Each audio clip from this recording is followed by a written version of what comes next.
धन्यवाद देता हूं कि उपवास और प्रार्थना का चौथा दिन, उसका दूसरा सेशन में प्रभु हमें ले आए।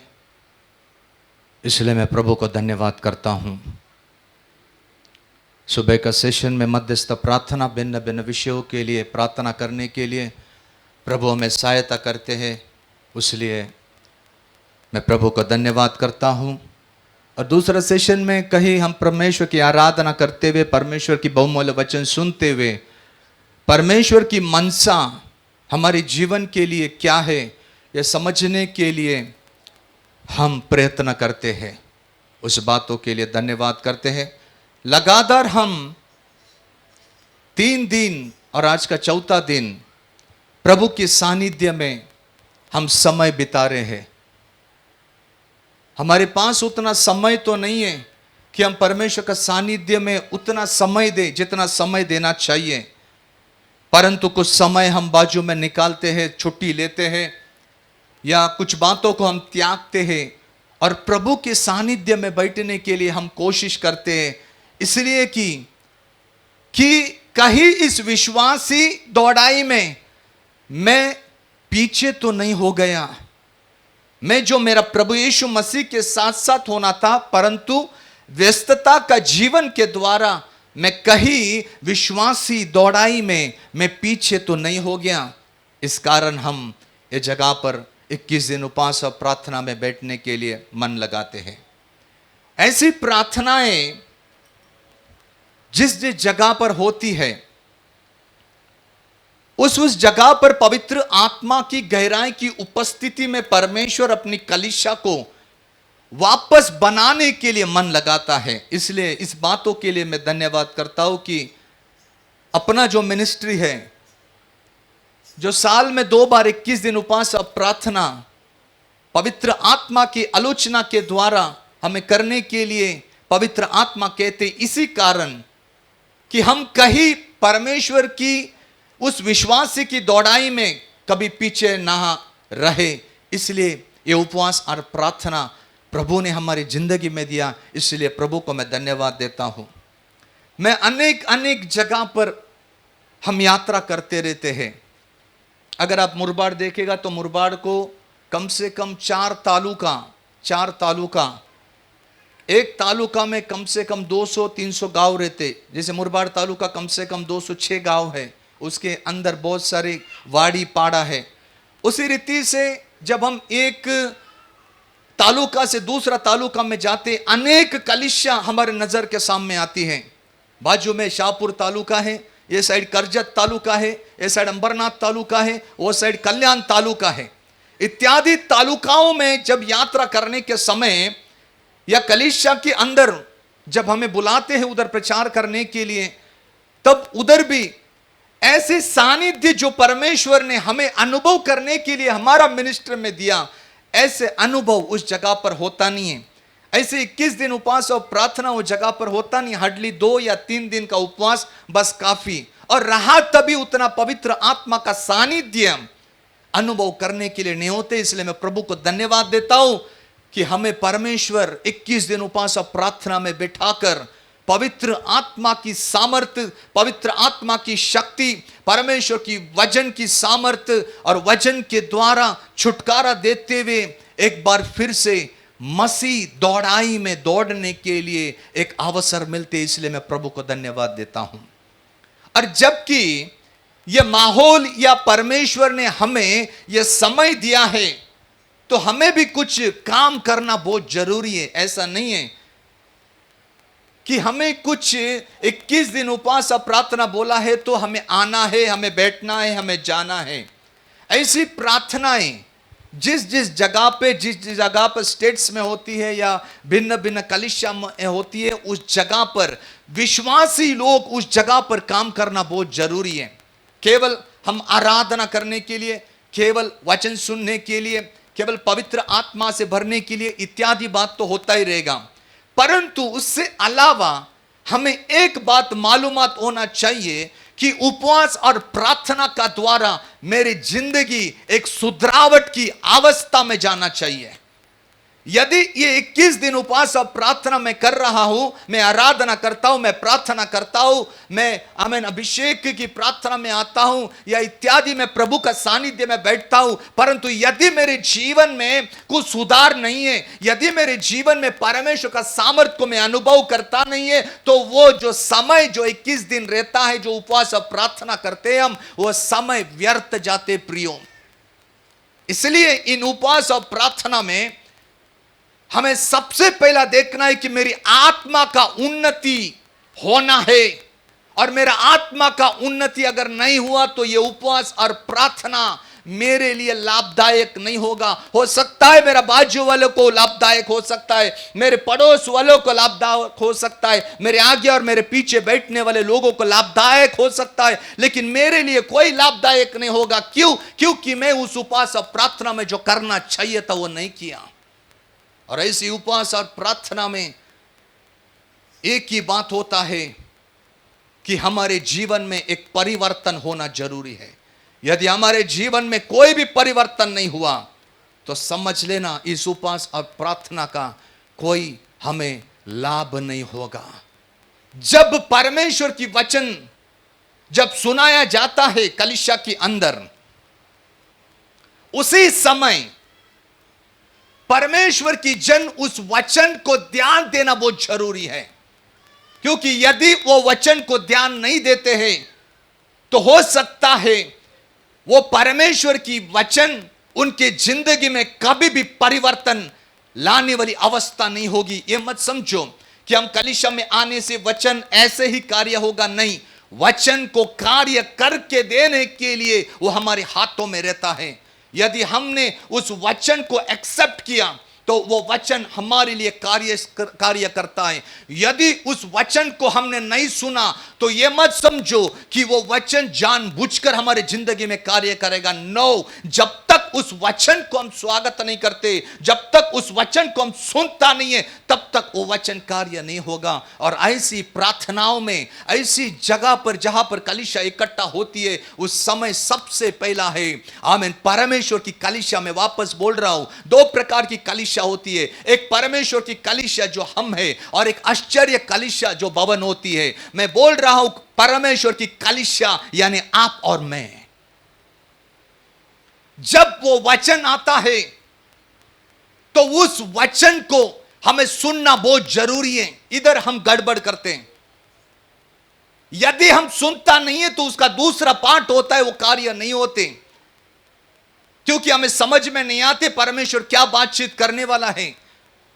इसलिए उस वचन को हमने पहले सुनना बहुत जरूरी है। चाहे दास हो, चाहे दासी हो, चाहे बच्चे हो, चाहे बड़े हो, चाहे बुजुर्ग हो, हम परमेश्वर का सानिध्य में आते तो परमेश्वर की वचन को बहुत सुनना है, उसको रिस्पेक्ट देना है। आमीन। और जब हम परमेश्वर की वचन सुनता है तो उस समय परमेश्वर की वचन सीधा हमसे बातचीत करती है। वो बातें हमें उस वचन कार्य होने के समय एनालाइजिंग करना है, यानी हमें परखना है कि होने वाला वचन मेरी जिंदगी में कहां लागू होता है। परमेश्वर की वचन वास्तव में कार्य करने के लिए बहुत सारे प्रोसेस होते हैं। आप तक परमेश्वर की वचन आने तक बहुत सारा कार्य आपको भी करना है और हमें भी करना है। सबसे पहला, जब पवित्र आत्मा हमसे बातें करता है, एनालाइजिंग करना है हमें कौन सी बातों के लिए परमेश्वर हमसे बात करें। यदि आमीन परमेश्वर मुझे आमीन मेरी पापों को हाईलाइट कर रहा है तो मैं उसी प्रार्थना में, उसी वचन सुनने में मुझे ध्यान आना चाहिए कि मैं किधर गलत हो गया है। यह समय मालूम होना चाहिए वो कहां से गलत हुआ है। और तब जब वो हाईलाइट होता है कि यह पर्टिकुलर बातों के लिए परमेश्वर तुझसे बातें कर रहा, वो समय, वो व्यक्ति आमीन उस वचन को आमीन मानना बहुत जरूरी है। यस, ये बात जो आमीन परमेश्वर की वचन के द्वारा मुझे सुनाया जा रहा है, मैं उसमें बैठ रहा हूं। ये दूसरा स्टेप है। और जब वो व्यक्ति मानता है, यस अब प्रभु इस बातों को मैं लेकर चल रहा हूं, मैं मानता हूं, जब वो एक्सेप्ट करता है वो गलती को, तब आमीन वो व्यक्ति उधर ही बोलना चाहिए कि प्रभु मुझे इस बातों से छुटकारा दीजिए। तब वो परमेश्वर की वचन जो होता है पवित्र आत्मा के द्वारा, वो उस जगह में कार्य करके उस व्यक्ति को वहां से छुटकारा देना शुरुआत करता है। यह प्रोसेस होता है। यहां से वचन आपके कानों तक पहुंचने के लिए इसके मध्य बहुत सारी अंधकार की सामर्थ और सत्ताएं वचन पहुंचने के लिए नहीं देते, क्योंकि जानते हैं अगर वचन इसने सुना, वचन इसने माना, वचन इसने आमीन सुनकर अपने जीवन को परिवर्तन किया, मेरा राज्य को बहुत सारा हानि होता है। यह सारी बात वास्तव में इधर आपको भी करना है और मुझे भी करना है। यदि यह बात हम नहीं करेगा, इधर से सुनाए करने वाला एक एक वचन, एक एक वचन, एक एक वचन अगर इसको मानते हुए अपनाते हुए आमीन उसके अनुसार करने के लिए मन नहीं है, तो यह वचन हमारे लिए दुर्लभ होने की संभावना है। इसलिए हमारे जीवन में सुधार नहीं होते। आज थोड़ा सोचो, गया 21 दिन उपवास और प्रार्थना में सुधार ना हुआ, क्या हम वही बात लेके इस उपवास और प्रार्थना में बैठा? ये एनालाइजिंग, ये परख हमें करना बहुत जरूरी है। तब हम समझ सकते हैं कि हमारी जिंदगी में हम कहां पर रुक दिया है। बाइबल में लिखा है, पौलुस बोलता है कि पवित्र आत्मा कलीसिया को आमीन एक तेजस्वी कलीसिया बनाकर उस प्रभु यीशु मसीह के सामने रखना चाहता है। पवित्र आत्मा, इंग्लिश में लिखा है ग्लोरियस चर्च, हिंदी में लिखा है तेजोमय कलीसिया। अगर तेजोमय कलीसिया हिंदी का परिभाषा अगर देखा तो तेजोमय बोला तो उस कलीसिया के अंदर से निकलने वाला तेज।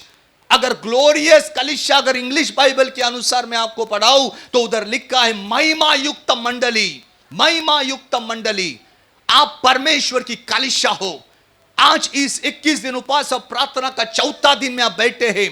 आज थोड़ा हमें समझना है कि ये चौथा दिन मेरी जिंदगी में, मैं 3 दिन से वचन सुनते आ रहा हूं, शाम का समय में वचन सुन रहा हूं, मैं वचन को पढ़ रहा हूं, मैं वचन को चिंतन मनन कर रहा हूं। मेरे जिंदगी में आमीन जो प्रभु यीशु मसीह की कलीसिया में जो हूं, मेरी अंदर से वो तेजोमय प्रकाश निकल रहा है क्या? वो तेजोमय प्रकाश, मैं प्रभु यीशु मसीह की कलीसिया हूं। प्रभु ने खुद बोला तुम कलीसिया हो।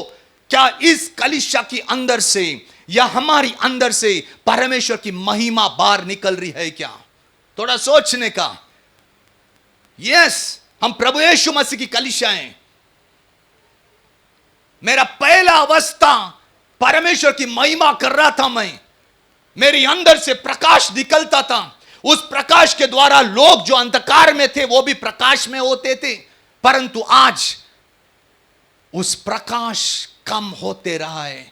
मेरी जिंदगी से आमीन परमेश्वर की महिमा नहीं उठ रही। मेरा शरीर काम कर रहे, आमीन मेरा शरीर परमेश्वर का महिमा करने नहीं दे रहे। मेरी आराधना बंद हुआ, मेरी प्रार्थना को बंद हुआ। मुझे परमेश्वर की सानिध्य में बैठने के लिए उतना मन नहीं है। ये कभी सोचा कि अपनी जिंदगी में हो रहा है क्या? आज अनेक लोगों को एक ही प्रश्न है, पास्टर हमें प्रार्थना नहीं हो रहे, हमें करने की इच्छा है, हमें करते हैं परंतु होता नहीं है। आराधना करने की इच्छा है, होता नहीं है। आमीन, हमें चर्च जाने का मन है लेकिन हमारा पैर निकलता नहीं है। ये कौन सी बातों की लक्षण दे रहे? अंधकार की सामर्थ ने परमेश्वर की कलीसिया के ऊपर आक्रमण लगाया। इस बातों को हम ध्यान नहीं देते क्या? आज इस 21 दिन उपवास और प्रार्थना में देखना है, ये शरीर परमेश्वर का मंदिर है। इसके अंदर से महिमा निकल रही, आज खत्म हुआ है। हम इसके अंदर से प्रकाश निकलती है, रोशनी निकलती है। अंधकार की सामर्थ्य इस रोशनी को डरता है। परंतु आज उस रोशनी कम हुई है क्या? वो महिमा कम हुआ है क्या?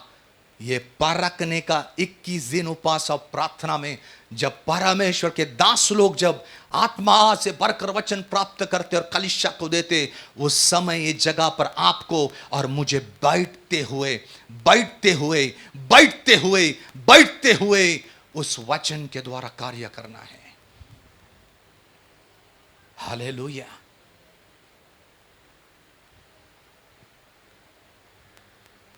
परसों आपने एक वचन सुना रहेगा कि जो जो खोया है उसके पास भी प्रभु जाके उसे छुड़ाते हैं। परंतु जिसको चर्बी आती है उसको प्रभु बचाते। इंग्लिश बाइबल में फैट लिखा है, केजीवी बाइबल में फैट। ये वचन जब मैंने सुना, मेरे शरीर के ऊपर रहने वाला ये जो है ना बाल खड़े हो गए, मैं डरने लगा। वो वचन जो सुनाया वो डर पैदा हुआ। मैंने प्रभु को बोला, प्रभु यह अवस्था मेरे जीवन में है क्या? प्रभु ने कुछ बोला नहीं, परंतु इतना पवित्र आत्मा ने मुझे बोला, अगर तेरी जिंदगी में है तभी, है भी नहीं बोला, नहीं भी बोला, मुझे सिर्फ उकाब की तरफ लेके गया। पवित्र आत्मा ने मुझे उकाब दिखा दिया और कहा, इस उकाब को देखना। इस उकाब के अंदर एक स्वभाव है, जब ये आसमान में उड़ नहीं सकता, जब ये अपनी शिकार नहीं कर सकता, अपनी जगह पर रुक नहीं सकता, तो एक पहाड़ की तलाश में चला जाता है वो। और उस पहाड़ की तलाश में जाने के बाद वो उधर कई महीना तक रुकता है। और महीना तक रुकने के बाद वो क्या करता है, अपनी इस चोंच से एक एक फेदर निकालता है, एक निकालता है। बहुत डेंजर प्रोसेस है वो। अगर आपके शरीर का ऊपर का एक बाल भी निकाला गया तो कैसा होएगा वो, हम सब दादा मामा सबको बुलाएंगे। परंतु वो उकाब अपनी चोट से एक एक फेदर को निकालते, एक कितना दर्द होता रहेगा, थोड़ा सोचो। उस फेदर के अंदर खून रहता है, वो निकालता है, सब निकाल कर एकदम पूर्ण रीति से पूर्ण फेदर निकालने के, वो पर निकालने के बाद एकदम दरार के ऊपर ऐसा चोटी का एक पत्थर है, उस पत्थर के ऊपर जाता है और रुकता है उधर। ऊपर से सूरज की ताप उसके ऊपर गिरती है। उसके जो शरीर के ऊपर रहने वाला चर्बी होता है ना, वह सब चर्बी पानी के समान वो गलना शुरू हो जाती है। यह प्रोसेस के समय उसको कोई भी आके मार सकता है, ऐसा करने के समय उसे कोई भी मार सकता है, परंतु नहीं, उसको आसमान में जाना है, उसे अपने क्षेत्र में जाना है। इसलिए उसको उड़ने के लिए नहीं हो रहा, क्योंकि चर्बी बहुत है उसको। और फिर चर्बी होने के कारण वो चर्बी उस गर्मी के कारण कम होते रहते। और कुछ समय के बाद ऐसा जाड़ा उकाब पतला हो जाते हैं। और पतला होने के बाद कुछ महीना का बाद छोटे छोटे पर आते हैं उसको, और फिर वो अपनी जगह में जाते हैं। ये ऐसी बात प्रभु सिखाता है जब आप वचन को लेकर काम करना शुरू करेगा। तो ये मत सोचो दास लोग को नहीं है, नो। यदि प्रभु मुझे सिखाता है तो आप लोग को नहीं सिखाएगा क्या? यस, मैं बोला, प्रभु थैंक यू इस बातों के लिए प्रभु जी, कि ऐसी अवस्था में भी तू बचाने वाला परमेश्वर है। इसलिए मैं आपको वचन पढ़ाने के पहले, जाने के पहले आपको वह सारी बात बताया। जब हम परमेश्वर की वचन सुनता है, वो मेरी जिंदगी में है क्या नहीं, उसे परखना बहुत जरूरी है। अगर नहीं है तो तभी भी वो वचन को लेना है। क्यों? पता है, आने वाला समय में हो सकता है वो वचन तेरे लिए है, आज के लिए नहीं, बीते पल के लिए नहीं, परंतु भविष्य में उस वचन तेरे जिंदगी में होगा। इसलिए परमेश्वर बोल रहे, और यदि वो वचन होकर गया रहेगा तेरे लिए, तो तू धन्यवाद कह दे परमेश्वर को कि उस बातों में परमेश्वर ने तुझे बचाया। और आज के लिए तेरे लिए वचन है तो उस वचन के द्वारा प्रभु बोलते तू मन फिराई करना। हालेलुया! कितना अद्भुत रीति से परमेश्वर इन 21 दिन उपवास और प्रार्थना में आपसे भी बात करते और दास लोग से भी बात करते हैं। आपने कभी खुद से घर बनाया होगा तो ये आपको समझेगा। खुद से घर बनाया, खुद का घर। खुद का घर बनाने के समय सबसे पहला नींव डाला जाते, फिर दीवारों को खड़ा किया जाते, छत डाला जाते हैं, खिड़की दरवाजा, उसको पेंटिंग, उसको सब कुछ करके डालते हैं। सब अंदर आलीशान आलीशान चीज, हमको जो पसंद है वो सारी बात हम करते हैं। शुरुआत में हमको बहुत अच्छा लगते हैं, परंतु धीरे धीरे धीरे धीरे जब कई साल हो जाते हैं तो उस घर को हमें क्रैक आना शुरू हो जाते हैं। कभी देखा है, कभी खिड़की टूटने की अवस्था होती है, कभी दरवाजा टूटने वाली अवस्था में हो जाता है। आमीन। छत कभी कभी क्रैक हो जाते हैं, ये कभी देखा है, होता है ये।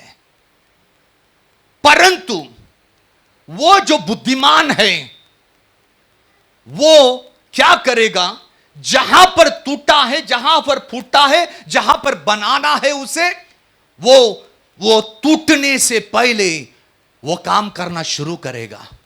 परंतु जो हम अपने मन में बोलते हैं, नहीं चलो होने दो होने दो, जो होना है होने दो, मैं ध्यान नहीं देती उस बातों के लिए, एक दिन निश्चित है वो घर उसके आंखों के सामने एक टूटता हुआ घर देखेगा।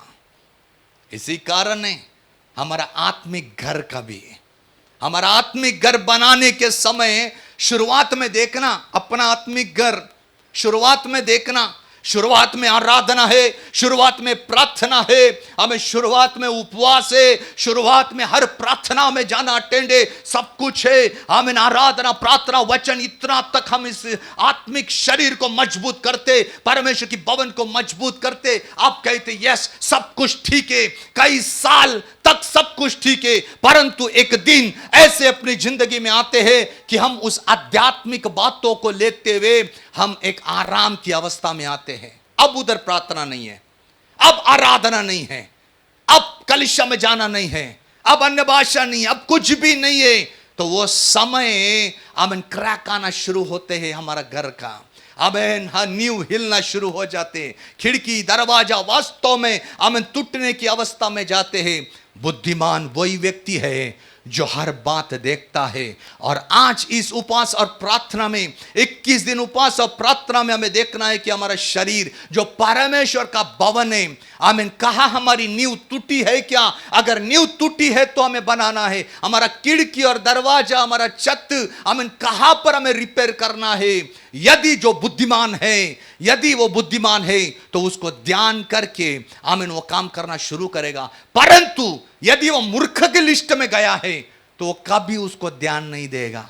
वो आएगा, इधर बैठेगा, चले जाएगा, दोबारा दूसरा दिन आएगा, तो ऐसे करते करते रहेगा। एक दिन वो खुद प्रभु में से चला जाएगा। इसलिए प्रियो, इन दिनों में हमें देखना है कि मेरी अंदर की तेजस कम हुआ है क्या? एक दिन बहुत तेजस था, एक दिन बहुत महिमा होती थी इस शरीर से, परंतु अब महिमा और तेजस कम हुआ है। हमें देखना है कि मेरे जिंदगी में किधर कलंक लग गया है क्या? मैं कुछ परमेश्वर का सानिध्य में गलत किया है और उस गलत करने के द्वारा मेरे जिंदगी में कलंक आया है क्या? हमें मानना है प्रभु यस मैंने किया है, और यह भी बोलना है कि प्रभु अब से मैं एक बात नहीं करूंगा। तब कुछ कार्य होते हैं। तब उधर लिखा है पवित्र आत्मा आमीन वचन की जल स्नान के द्वारा तुझे तेजस्वी कलीसिया बनाएगा। परंतु यदि मानते ही नहीं है, वचन के अनुसार चलते ही नहीं है, वचन को ध्यान देते ही नहीं है, वचन को रिस्पेक्ट देते नहीं है, हमें वचन के साथ साथ चलते नहीं है, उसके जीवन में कदापि पवित्र आत्मा काम नहीं करेगा। प्रभु यीशु मसीह की जिंदगी में दो बात थे, एक परमेश्वर की वचन और दूसरा पवित्र आत्मा। प्रभु यीशु मसीह वचन को ज्यादा प्राधान्य देते, खुद वचन है उसको प्राधान्य देते, इसलिए साथ साथ पवित्र आत्मा भी वास्तव में कार्य करते। इसलिए प्रियो, इन 21 दिन उपवास और प्रार्थना में हमें परमेश्वर का दासों से हमें जो वचन निकल रहे उस वचन को हल्का मत समझो। आप डे 1 से लेकर डे 21 तक मैं आपसे बात कर रहा हूं, हल्का मत लीजिए। अपनी कौन सी दायरे में कहां पर क्या छुपा है, कहां पर अंधकार की सामर्थ्य काम कर रही है, कहां पर महिमा चले गई, कहां पर कलंक लगा है, कहां पर झुरिया हुई है, हमारे कपड़ों के ऊपर अगर झुर्रियां रहते तो हम वो कपड़ा पहनते नहीं है। इसलिए परमेश्वर की वचन अगर हमको मानना है और वचन के आधार चलना है तो हमें पवित्र आत्मा का जरूरत है। इसलिए इन दिनों में हमें ध्यान करना, हर वचन जिस जगह पर जाते हैं प्रभु को उधर ही प्रार्थना का साथ बैठी, यस प्रभु ये वचन मेरे लिए है प्रभु, मन के अंदर, हाँ प्रभु जी मुझे सुधारो प्रभु, मैं अभी वापस ऐसी बात नहीं करूंगा। उसी समय में, उसी फ्रैक्शन ऑफ सेकंड में पवित्र आत्मा काम करते हैं। आपको जरूरत भी नहीं है बोलने के लिए, पवित्र आत्मा काम करो, पवित्र आत्मा काम करो। नो, जैसा परमेश्वर की वचन को हमने माना वही सेकंड पवित्र आत्मा हमारे जिंदगी में काम करना शुरू करते हैं। ये परमेश्वर की गुप्त बात में आपको बताया है। इसलिए मैंने वचन में जाने से पहले आपको बताया, यदि प्रभु मेरे साथ ऐसे कर सकते तो हम तो कितना तक रहना चाहिए। यह मनसा है प्रभु की कि ये अंत का दिनों में हर व्यक्ति जो प्रभु का है वो उसकी सेना में भर्ती होना है, हर व्यक्ति। आइए आज की चिंता के लिए अपने वचन पढ़ेंगे। आमीन। मत्ती सुसमाचार उसका 24 अध्याय और 12 और 13 वाक्य। मत्ती सुसमाचार उसकी 24 अध्याय 12 और 13 वाक्य। अधर्म के बढ़ने से, अधर्म के बढ़ने से बहुतों का प्रेम ठंडा पड़ जाएगा, ठंडा पड़ जाएगा। हाँ, परंतु जो अंत तक धीरज धरे रहेगा, जो अंत तक धीरज धरेगा उसी का उद्धार होगा, उसी का उद्धार होगा। प्रभु यीशु मसीह अपने चेलों को कुछ चिन्ह दे रहा है कि मेरी आगमन कब होगा। इसके बारे में यह वचन हमने उठाया है पवित्र आत्मा के द्वारा। यह वचन मेरे पास कम से कम 2 हफ्ता पहले आया, जब मैं मध्यस्थ प्रार्थना करके मेरा घर लौटने के समय में प्रभु को बोला, प्रभु जून में हो सकता है उपवास प्रार्थना होगा, परंतु क्या बात करना है प्रभु, आप मुझे बताइए शुरुआत कहां से करना है। तब प्रभु ने मुझे ये वचन की ओर लेके गया। अधर्म के कारण बहुतों का प्रेम ठंडा हो जाएगा। इंग्लिश बाइबल में लिखा है वैक्स कोल्ड, उधर ठंडा लिखा है, लेकिन इंग्लिश बाइबल में लिखा है वैक्स कोल्ड। वैक्स यानी क्या? मोम, मालूम है मोमबत्ती? हां, मोमबत्ती को केवल आग से पिघलाया जा सकता है, आग से, फायर से। उसकी उपमा प्रभु यीशु मसीह कह रहे कि अंत का दिनों में अधर्म के कारण बहुतों का प्रेम ठंडा होगा। प्रभु यीशु मसीह अपने चेलों को हर समय उपदेश देते थे। क्या देते थे? सब ध्यान दो, इधर सब अपना बच्चे लोग में खेल रहे, ये कर रहे, वो कर रहे, ठीक है, इतना समझाने के बाद भी नहीं हो रहे। प्रभु यीशु मसीह अपने चेलों को उपदेश दिया करते थे। क्यों उपदेश देते हैं प्रभु यीशु मसीह? कलीसिया के अंदर प्रभु के दास लोग हमें क्यों उपदेश देते? उन्हें करना है करके, उन्हें प्रभु का सेवा करना है और उपदेश देना है, ये उन्हें तय किया, इसलिए वो लोग दे रहे। प्रभु यीशु मसीह अपने चेलों को उपदेश दिया करते थे। डे 1 जब से 12 शिष्यों को प्रभु यीशु मसीह ने अपनी जगह पर अपने पास रखा, उस समय से 4 उपदेश मेरे अनुसार वो उपदेश अपने चेलों को दिया। क्यों? क्योंकि उपदेश देने के द्वारा एक विश्वासी, चाहे कोई भी परिस्थिति क्यों ना आए, कोई भी कठिनाई क्यों नहीं आए, कोई प्रसंग क्यों नहीं आए, वो उपदेश जो उन्हें सुना है, उस उपदेश के द्वारा वो स्थिरताई के साथ खड़ा रहता है। आज विश्वासी लोगों का कमजोरी यही है। आज परमेश्वर की कलीसिया की कमजोरी है। मैं वापस प्रभु की कलीसिया बोल रहा हूं, मैं उस कलीसिया के बारे में नहीं बोल रहा, मैं प्रभु की कलीसिया के बारे में जो हम हैं। इसकी कमजोरी क्या है पता है? जब उपदेश होता है तब उपदेश को ध्यान नहीं देते, और जब प्रसंग आ जाते, समय आते हैं, अंधकार की सामर्थ और सत्ताएं उनके सामने होती है, तब वो समय उनके सामने वो घुटना टेक देते हैं। क्या उपदेश दिया नहीं था? क्या दास लोगों ने उपदेश नहीं दिया था? क्या दिया था, परंतु उस उपदेश को ध्यान नहीं देते। इसलिए उपदेश कलीसिया को स्थिरता करने के लिए, चाहे सालों के बाद वो प्रसंग, वो अंधकार की सामर्थ और सत्ताएं या जो भी कुछ उनके सामने आए, प्रभु यीशु मसीह का नाम से स्थिरताई में खड़ा रहते, उसका सामना करने के लिए उपदेश होते हैं। अपने चेलों को ऐसी अवस्था में लेके जाने के लिए प्रभु यीशु मसीह ने सबसे पहला पहाड़ी उपदेश सिखाया। सबसे पहला पहाड़ी उपदेश। यदि इस पहाड़ी उपदेश की ओर शिष्य लोग अगर नहीं रहते, तो आज हम इस जगह पर आमीन इधर बैठ के 21 दिन उपवास और प्रार्थना नहीं करते थे। उस पहाड़ी उपदेश में 3 बात शिष्य लोग को सिखाया। नंबर 1, हमारा कर्तव्य परमेश्वर का साथ कैसा होना चाहिए, यह सिखाया अपने चेलों को। दूसरा, मनुष्य का साथ एक मनुष्य का रिश्ता, एक कर्तव्य क्या होना है, उस पहाड़ी उपदेश में कहा गया। तीसरा, एक परमेश्वर का साथ किस रीति से रहना, ये 3 बात उधर लिखा। नंबर 1, मनुष्य का साथ कैसा व्यवहार, परमेश्वर का साथ कैसा व्यवहार, खुद के साथ भी कैसा तेरा व्यवहार होना चाहिए, वो भी आमीन उपदेश, आमीन 5 अध्याय से लेकर 7 अध्याय तक जब हम पढ़ते हैं तब हमें मिलता है। आज कोई भी विश्वासी यदि इस उपदेश के ऊपर खड़ा नहीं रहता है ना, मुझे डर नहीं लगता, मैं प्रभु का सानिध्य में खड़ा रह के बोलता हूं, वो विश्वासी आखिरी तक कभी नहीं टिक पाएगा प्रभु में।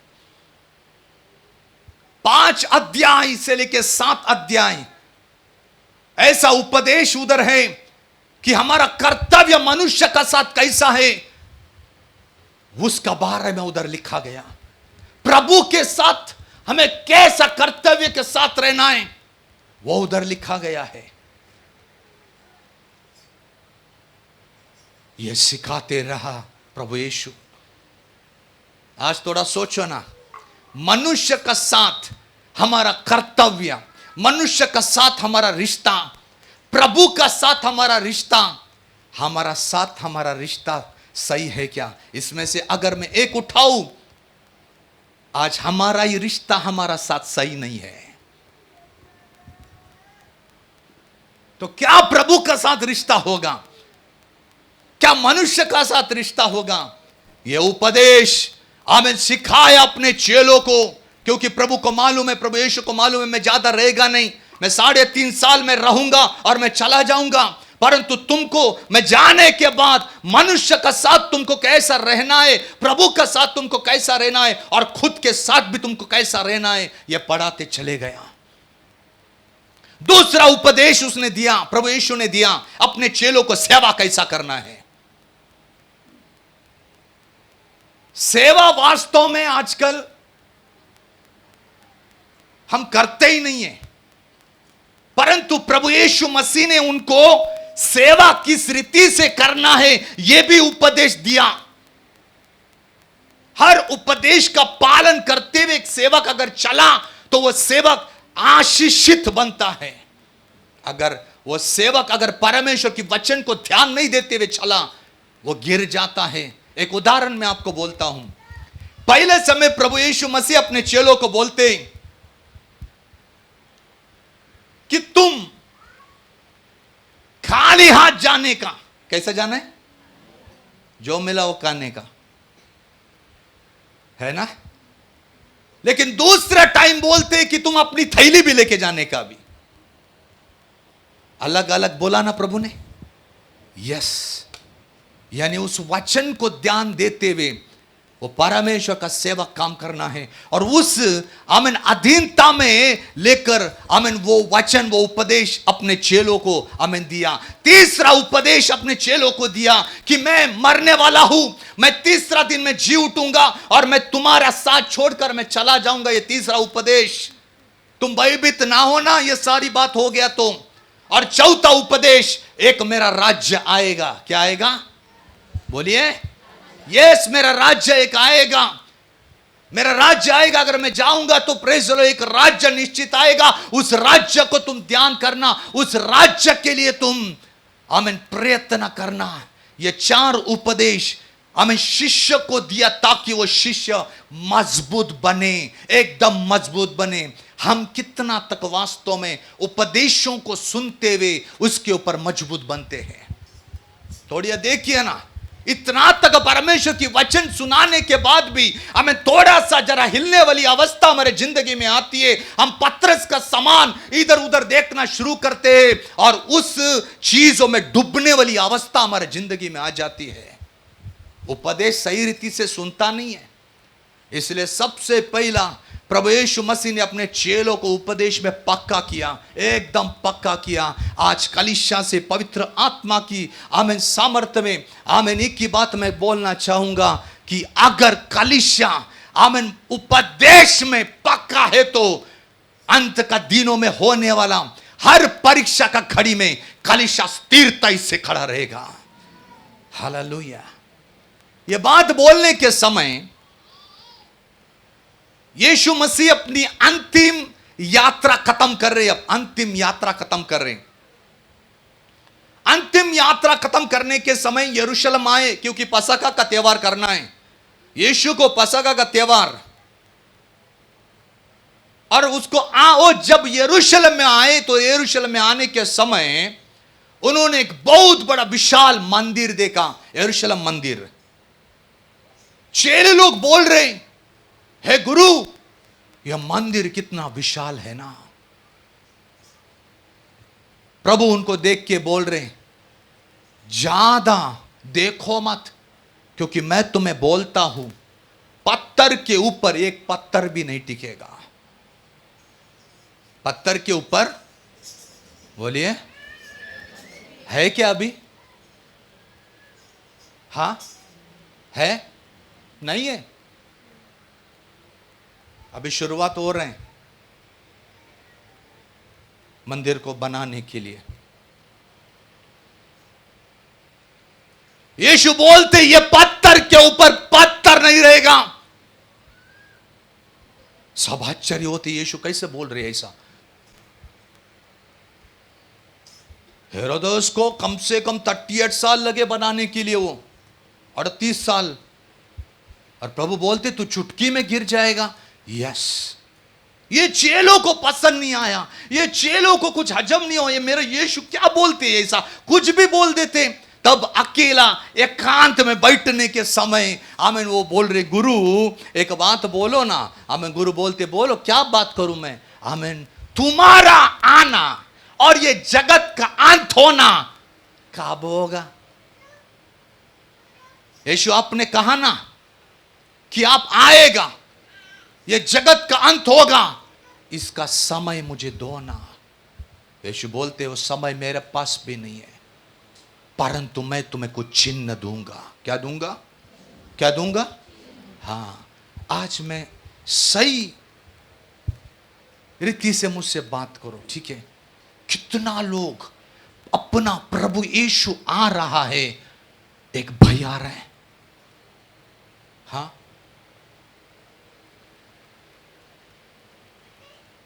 क्या कलीसिया को डर है क्या? मेरा प्रभु आ रहा है। क्या कलीसिया को डर है क्या? मेरा प्रभु जब आएगा तो यदि मैं मर गया तो मेरा मुर्दा जिंदा होगा क्या? पुनरुत्थान होगा क्या? या मैं जिंदा हूं तो मेरा रूपांतरित होगा क्या? आज कलीसिया उस बातों को ध्यान दे रही है क्या? सोचिए ना, बहुत व्यस्तता में हैं हम इन दिनों में, परंतु उस व्यस्तता के अंदर से एक समय निकालो और उस समय में थोड़ा बैठ के अपने मन से बातें करो, अपनी आत्मा से बातें करो। रे अगर मेरा प्रभु यीशु आएगा तो मैं मेरा प्रभु के यीशु के साथ में जाएगा क्या? आज अगर सही में बोला गया तो प्रभु यीशु मसीह की कलीसिया को डर नहीं है, नहीं है डर। क्यों? उसके लिए भी एक वजह है क्यों डर नहीं है। क्योंकि पहले शताब्दी से, फर्स्ट सेंचुरी से हमें दास लोग बोल रहे प्रभु यीशु मसीह आएगा, पौलुस बोल रहे प्रभु यीशु मसीह आएगा, पौलुस बोल रहे प्रभु यीशु मसीह आएगा। परंतु अब 2024 हो गया है, तभी भी यीशु मसीह नहीं आ रहे। इसलिए कलीसिया को लग रहे ओहो और बहुत समय है, इसलिए मेरी जिंदगी को हमें जितना तक जीना है मैं जी लूंगा। एक बार मेरा दादी से मैं पूछा, ए दादी, दादी ने, नानी, दादी को देखा ही नहीं, अबे तू ये मिस्री काय को कसती है? ऐसा एक मिस्री था, ठीक है, वो तपकीर, उसका नाम घंटा छाप बोलते हैं उसको, घंटा छाप, ठीक है। वो टाइम में 50 पैसा मिलता था। मैं मेरी दादी को पूछा, नानी को पूछा, नानी तेरे को डर नहीं है क्या? तेरे को डर नहीं है क्या? तू ये करते, हाँ हमें सिखाया जाते कि हम आत्मा में, हम मंदिर हैं। दादी बोलते रे, नानी क्या बोल रही है? नहीं रे, नहीं। जेव्हा येशू येईल ना, जेव्हा येशू येईल तेव्हा आपण क्षमा मागू येशूकडे।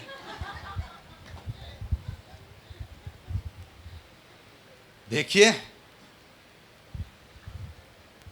90 साल की हो गई, अभी भी उसने संभाला मुझे ज्यादा। लेकिन क्या बोल रही वो? मैं तब 7 साल का है, मैं तब 7 साल का है। यानी इनका मन में आया है कि जब प्रभु यीशु आएगा सामने तो प्रभु यीशु को बोलेगा प्रभु क्षमा कर, मैं तपकीर घस रही थी। प्रभु क्षमा करेगा क्या? डर है क्या? नहीं है। आज विश्वासी ऐसी अवस्था में चल रहे हैं, डर नहीं है। इसलिए प्रभु यीशु मसीह बोल रहे हैं, मैं समय नहीं बताऊंगा, लेकिन समय ऐसा है कि इस मंदिर की पत्थर के ऊपर एक पत्थर नहीं रहेगा। AD 70 में खत्म हो गया वो, AD 70 में प्रभु यीशु मसीह का भविष्यवाणी खत्म हुआ। प्रभु बोलते ये मंदिर के ऊपर, ये पत्थर के ऊपर एक पत्थर नहीं रहेगा, खत्म हो गया AD 70 में। आज 2024 है, ये भविष्यवाणी पूर्ण हो गया कब? 70 में। प्रभु यीशु मसीह कभी भी आने का संकेत रहा है डर कलीसिया को। दूसरा बात उधर लिखा गया है कि बहुत सारे बरमाने वाले लोग आएंगे, बरमाने वाले लोग जो तुम्हें सही उपदेश में से बाहर लेके जाएंगे। सही उपदेश, ये सही उपदेश और गलत उपदेश, इसका बारे में पौलुस दूसरा कोरिन्थी में लिखा है, पढ़िए मत, उधर लिखा है दूसरा यीशु, दूसरा आत्मा और दूसरा सुसमाचार है एक ही, लेकिन इसको मोरोड़ के कलीसिया के अंदर काम करते हैं। क्या करते हैं? यस, वचन जो है आश्चर्य वचन प्रचार नहीं करेंगे, हम लोगों को पसंद आने वाला वचन प्रचार करेंगे ताकि लोग महिमा करें। पवित्र आत्मा बोलते नहीं है, परंतु वो ऐसे बोलते, पवित्र आत्मा के द्वारा मैं बात कर रहा हूं, ये दूसरी आत्मा के द्वारा बात करे। सुसमाचार ऐसी देते जो प्रभु यीशु मसीह ने कभी बोला नहीं। ये सब हो जाएगा कब? मेरी आगमन होने के समय ये सब कुछ किधर होगा? सभा के अंदर, सभा के अंदर। दूसरा उधर लिखा गया है बहुत सारे अकाल गिरेंगे। अकाल, आज अनेक सभाओं के अंदर अकाल गिरा है, वचन की अकाल के कारण। हमें पवित्र आत्मा का अकाल गिरा है, हमें सांगति का अकाल गिर गया है, हमें सभा के अंदर। हालेलुया। उसके बाद उधर लिखा गया है बहुत सारे लोग वास्तव में हमें आएंगे जो बोलेंगे मैं मसीह हूं करके, मैं मसीह हूं करके। इत्यादि बात बोलते बोलते बोलते बोलते यीशु मसीह एक बात बोलना शुरू किया। अधर्म की बात के कारण, अधर्म की बात के कारण बहुतों का प्रेम ठंडा हो जाएगा। किसके कारण? बोलिए। अधर्म बोले तो क्या? क्रिश्चियनी के विरुद्ध, हम प्रभु यीशु मसीह के लोग हैं इसके विरुद्ध। हाँ, इंग्लिश में लिखा है अनराइचियसनेस। अब हमें सबसे पहला व्याख्यान समझना है, कलीसिया को व्याख्यान समझना है कि अधर्म वो गलत है, उधर अधर्म, अनराइचियस, अनीति, अनीतिमान। परंतु सबसे पहले हमें समझना है कि नीतिमान क्या है, राइचियसनेस किसको बोला गया है, उसको अब ध्यान करना। राइचियसनेस इसको बोला गया है। रोमी पत्र 2 अध्याय का 13 वाक्य में लिखा है हमें राइचियसनेस क्या होता है। पढ़िए जल्दी जल्दी। क्योंकि हाँ, परमेश्वर के यहाँ व्यवस्था के सुनने वाले धर्मी नहीं, पर व्यवस्था पर चलने वाले धर्मी ठहराए जाएंगे। हाँ, रोमी पत्र में पौलुस रोमी वासियों को बोल रहा है कि जो वचन सुनता है वो केवल धर्मी नहीं है, वो राइचियस व्यक्ति नहीं है वो। इसलिए मैं आपको बोला, जब आप परमेश्वर का वचन सुनेगा, उस वचन को अपनी जिंदगी में कार्य करने के लिए अगर दिया तो हम राइचियस बनते हैं। अगर सुनकर ही रहा तो हम राइचियसनेस कभी नहीं बनते। इसलिए जो व्यक्ति वचन को स्वीकारता है और वचन के अनुसार काम करता है उसे धर्मी बोला गया। परंतु अगर इसका अपोजिट किया, इसका अपोजिट किया तो वो अधर्मी है।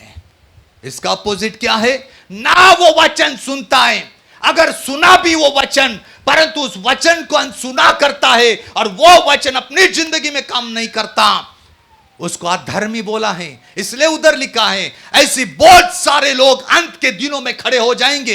ये सभा के अंदर की बात, बहुत सारे लोग वास्तव में ऐसी लोग खड़ा होने के कारण बहुत लोग सभा के अंदर भी रहते हैं, उनका प्रेम ठंडा होने वाली अवस्था है।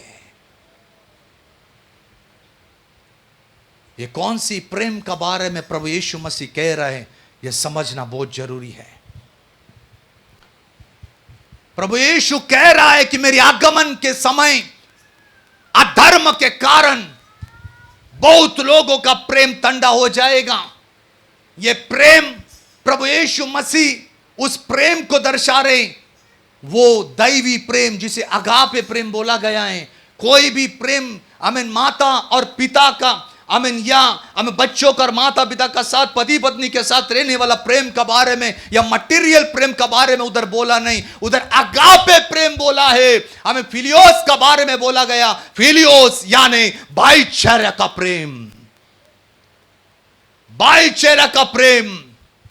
अधर्म का कारण भाईचारा का प्रेम वो ठंडा हो जाएगा। आज थोड़ा सोचिए ना, मेरे जिंदगी में, मेरे कलीसिया में मुझे कहां रखा गया है। चाहे मुझे कौन सा भी कलीसिया में क्यों नहीं रखा, मैं उस जगह में एक भाईचारा का प्रेम कर रहा हूं या नहीं, आज इस दोपहर के समय समझना है। एक भाईचारा का प्रेम, प्रभु बोल रहे यह भाईचारा का प्रेम खत्म होगा। सभा के अंदर यह भाईचारा का प्रेम के ऊपर हमें ठंडापन आ जाएगा। It will be like a wax cold.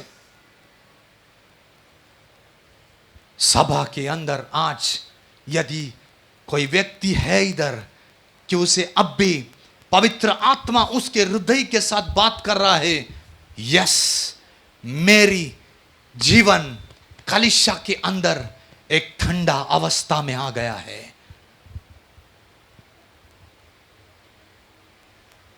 प्रभु बोल रहे एक फिलोस प्रेम, एक डिवाइन प्रेम, हमें एक ऐसी दैवी प्रेम कलीसिया के अंदर से निकल जाएगा या कम हो जाएगा, या कम कम होते हुए नष्ट हो जाएगा। क्यों? अधर्म के कारण।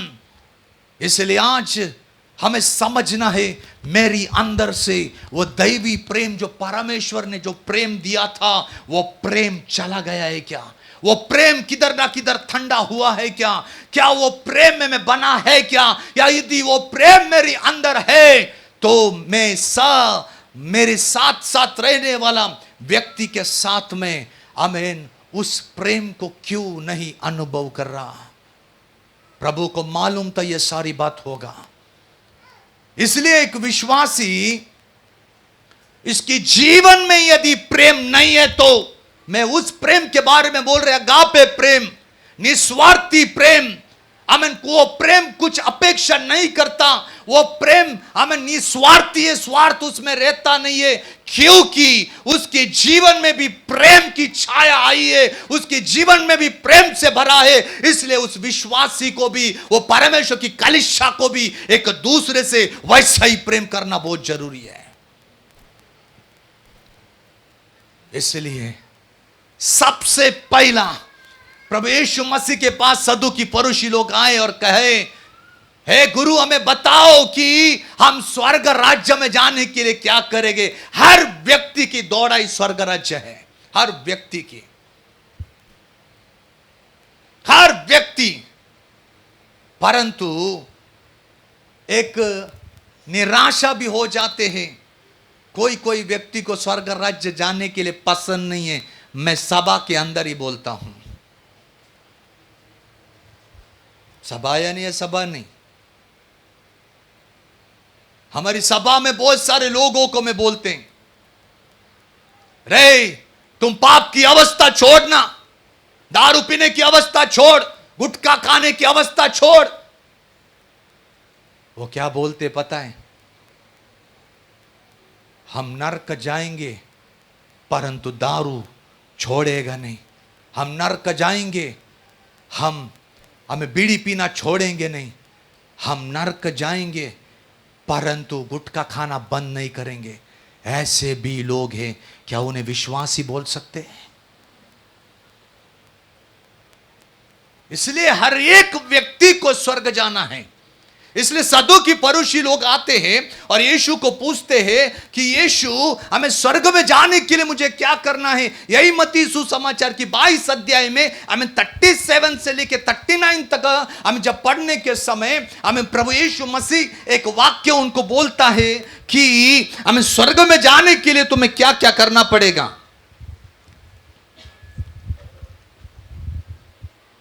उसने उससे कहा, हाँ, तू परमेश्वर अपने प्रभु से अपने सारे मन और अपने सारे प्राण और अपने सारी बुद्धि के साथ प्रेम रख। यस।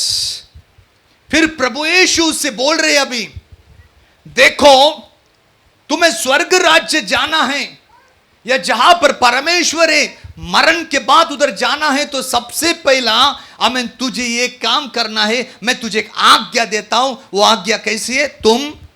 तू परमेश्वर अपने प्रभु से अपने सारे मन सारे मन से और अपने सारे प्राण से और अपने सारी बुद्धि के साथ प्रेम रख। ये पहला बोला। दूसरा, बड़ी और मुख्य आज्ञा तो यही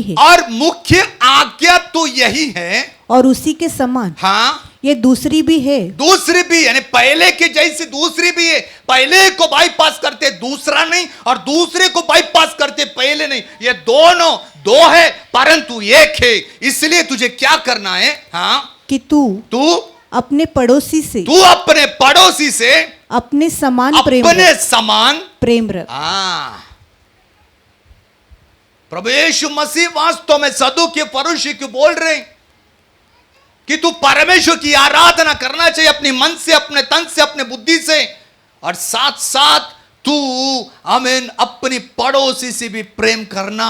ये निबंधना ये प्रभु यीशु मसीह ने संपूर्ण बाइबल को आमीन इस दो आज्ञा में डाल दिया। एक तू परमेश्वर का आमीन साथ, दूसरा मनुष्य का साथ।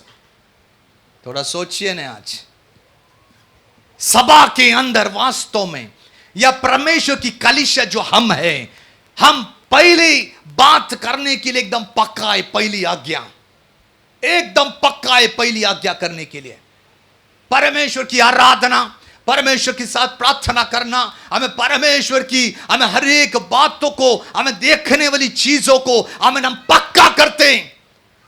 परंतु दूसरी चीज जब हम करने जाते हैं, क्या आज परमेश्वर की कलीसिया, प्रभु यीशु मसीह की कलीसिया उस बातों को करती है क्या? क्या हम पहले तो करते, आराधना प्रार्थना करते, लेकिन दूसरी आज्ञा के ऊपर आने के समय क्या हम एक दूसरों के ऊपर अपने जैसा प्रेम करते हैं क्या? कैसा लिखा उधर, बोलिए। तू हाँ, अपने पड़ोसी से हाँ, अपने समान, किसके समान? अपने हाँ, अपने समान। मुझे बोलो, जब हम खुद को प्यार करते हैं, स्वार्थ के साथ करते हैं क्या? हाँ, कुछ मिलेगा करके करते हैं क्या? नहीं। उस रीति से वास्तव में जैसे हम खुद को प्रेम करते हैं, वैसे दूसरों को भी करने के लिए कहा गया है। तो अब प्रश्न यह है, हम क्यों करना चाहिए? है क्या नहीं? थोड़ा सोचिए ना, हम क्यों करना चाहिए? अगर पहला शताब्दी की कलीसिया को आप देखोगे, पहले शताब्दी की कलीसिया, द फर्स्ट सेंचुरी कलीसिया ऐसी नहीं थी।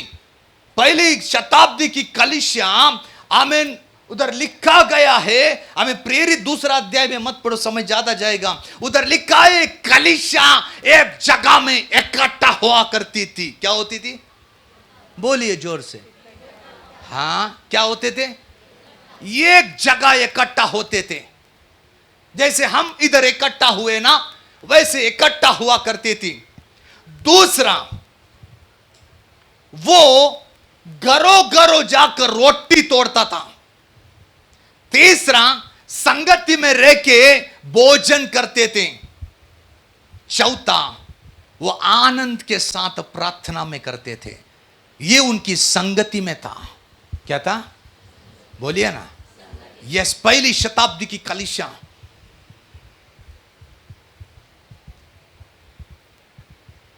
ये कलीसिया, और आज हम प्रभु यीशु मसीह की कलीसिया, जो वैयक्तिक कलीसिया, वो भी वैयक्तिक कलीसिया, हम भी वैयक्तिक कलीसिया। लेकिन वो कलीसिया कैसी है? जो गैदरिंग होते थे, इकट्ठा होते थे, परंतु इकट्ठा होने के कारण केवल इकट्ठा नहीं होते थे। वो इकट्ठा होने के समय आराधना होते थे, वचन होते थे, परमेश्वर की हर एक प्रकाशन उनको मिलते थे।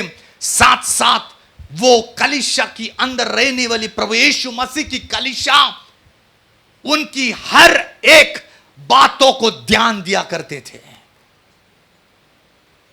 कलीसिया के अंदर यदि कोई आया तो उनको पूछते थे, आप कहां से आया? कलीसिया के अंदर आने के बाद भी उनको पूछते थे, क्या किस लिए हम प्रार्थना करें तुम्हारे लिए? यदि कुछ आवश्यकता है तो उस आवश्यकताओं को वो पहला शताब्दी की कलीसिया पूर्ण करते थे। क्यों? यही सोचते थे, ये भी मसीह की अंगे करके। क्या सोचते थे? यस, ये मेरा प्रभु का जन है, इसने भी मेरे जैसी आमीन विश्वास की दौड़ाई करी, इसने भी कुछ ना कुछ त्यागा हुआ रहेगा, इसने ना कुछ आमीन आक्रमण सहा होगा, और इसलिए इस कलीसिया में आया। तो हमारी आमीन हमारी जिम्मेदारी है कि हम भी उसे अपना जैसा प्रेम करें। आज थोड़ा सोचिए ना, कोविड में हमारा बाजू में और आजू में बैठने वाला आज हमारा साथ नहीं है, क्या हम उसकी आमीन कुछ खोज करते हैं क्या?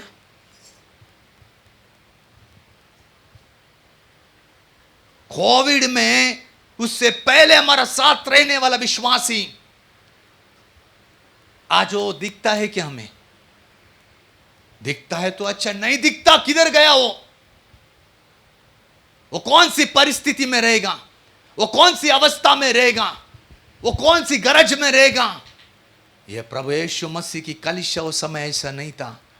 हर एक चीज उनकी सहभागिता में हर एकों की आवश्यकता, चाहे वो आत्मिक हो, चाहे वो भौतिक हो, हमें चाहे वो शारीरिक हो, वह आवश्यकताओं को उस कलीसिया में पूर्ण करते थे।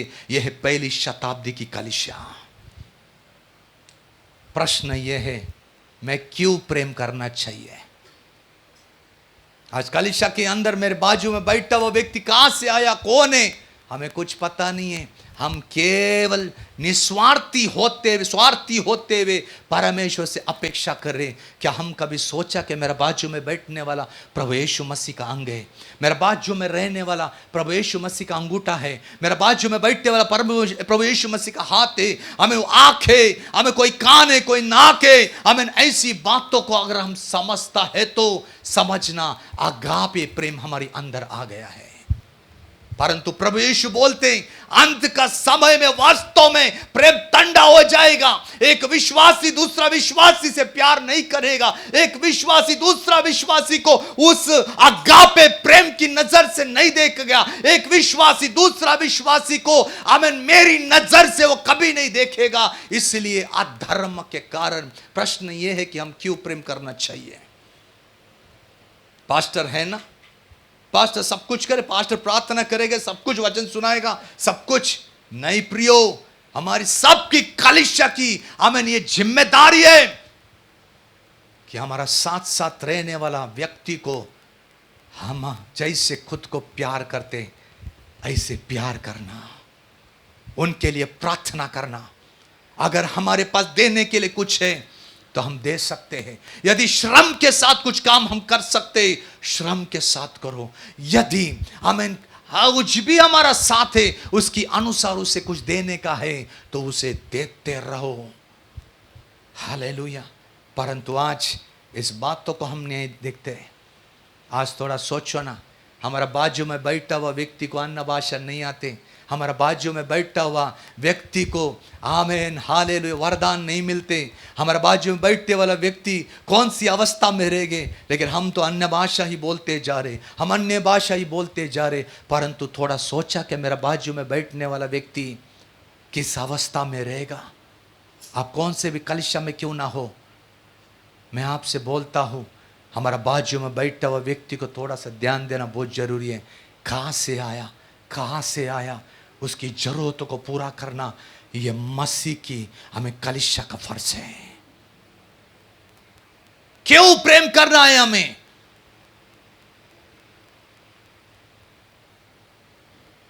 क्यों उधर लिखा गया है कि प्रेम ठंडा होने के अधर्म के कारण प्रेम ठंडा हो जाएगा? प्रेम ठंडा हो गया। आज हम वैसी पहले जैसी प्रेम नहीं करते। अगर हमारा पहले की अवस्था अगर हम देखेगा तो आज उस अवस्था से बदतर है हमारी अवस्था। उधर लिखा गया है पहले यूहन्ना 4 अध्याय में, वहां से शुरुआत होते हैं हमें क्यों प्यार करना चाहिए, हमें क्यों हमें एक मसीह हमें प्रेम में बना रहना चाहिए। यदि हम मसीह प्रेम में नहीं बने तो हम कभी भी प्रभु यीशु मसीह के संग हमें नहीं जा सकते, कभी भी हमारा रूपांतर नहीं होगा, कभी भी हमारा पुनरुत्थान नहीं होगा, कभी भी हम वास्तव में आशीष प्राप्त नहीं करेंगे। पहले यूहन्ना उसकी 4 अध्याय और उसकी 7 से 12 वाक्य। हे प्रियो, हम आपस से हाँ आपस में प्रेम रखें, आपस में प्रेम रखें, क्योंकि प्रेम परमेश्वर से है। यस, प्रेम कहां से? हाँ, अगापे प्रेम जो होता है वो परमेश्वर से होता है। ये हमारी चाहत के द्वारा नहीं होगा। जब तक हम परमेश्वर में जुड़ते नहीं है, परमेश्वर में बनते नहीं है, तब तक ये अगापे प्रेम की अनुभव आपको मिलेगा नहीं। क्योंकि अगापे प्रेम जो होता है इसकी ताल्लुकात या इसका कनेक्शन जो है परमेश्वर की ओर से होता है। दूसरा, जो कोई प्रेम करता है, जो कोई प्रेम करता है वो परमेश्वर से जन्मा है। हाँ, वो कहां से जन्मा है? अगर इसका उलट अगर कर देगा तो प्रेम की विपरीत अर्थ क्या है? अपोजिट। इंग्लिश में हेट्रेड बोलते उसे, हाँ, द्वेष। जो द्वेष करता है वो कहां से जन्मा है फिर? हाँ, लेकिन द्वेष करने वाला भी आराधना करता है ना। द्वेष करने वाला भी प्रार्थना करता है ना, द्वेष करने वाला भी बाइबल पढ़ता है ना। यह फर्क कभी देखा नहीं क्या? ये देखा नहीं क्या? उधर लिखा है यदि तू प्यार करता है, यदि तू प्रेम करता है अपने संगी भाई के साथ, बहन के साथ, एक अगापे प्रेम तू करता है, तो समझ लेना आमीन, तू परमेश्वर से जन्मा। कहां से जन्मा? यस, तब तू बोल सकता है यस अब्बा, यस फादर, है पिता। तब हम बोल सकते हैं। यदि हमारे अंदर अगापे प्रेम नहीं है, ठीक है, निस्वार्थी प्रेम नहीं है, एक अलौकिक प्रेम नहीं है, और हम पिता को आवाज देते हैं पिता, पिता भी बोलेंगे नहीं बेटा, तू मेरे से अभी तक नहीं जन्मा। बेटा भी नहीं बोलेगा, बेटा भी नहीं है। ये छोटी छोटी बात हमारी प्रार्थना में भी लागू होती है। ये मत सोचो हर प्रार्थना परमेश्वर वास्तव में आमीन मेरी सुनकर मुझे उत्तर देगा। हर प्रार्थना करने के पीछे हमें कुछ बात करना है, तब वो प्रार्थनाएं परमेश्वर वास्तव में सुनता है। यदि हमारा कुछ नुकसान हुआ है आत्मिक रीति से, और हम प्रभु से प्रार्थना कर रहे हैं, हे प्रभु मेरी आत्मिक नुकसान हुआ है, मुझे आत्मिक हमें सुधार दे, आत्मिक सुधार दे, आत्मा से भर, आत्मा से भर। क्या प्रभु डायरेक्ट ऐसे भरेगा क्या?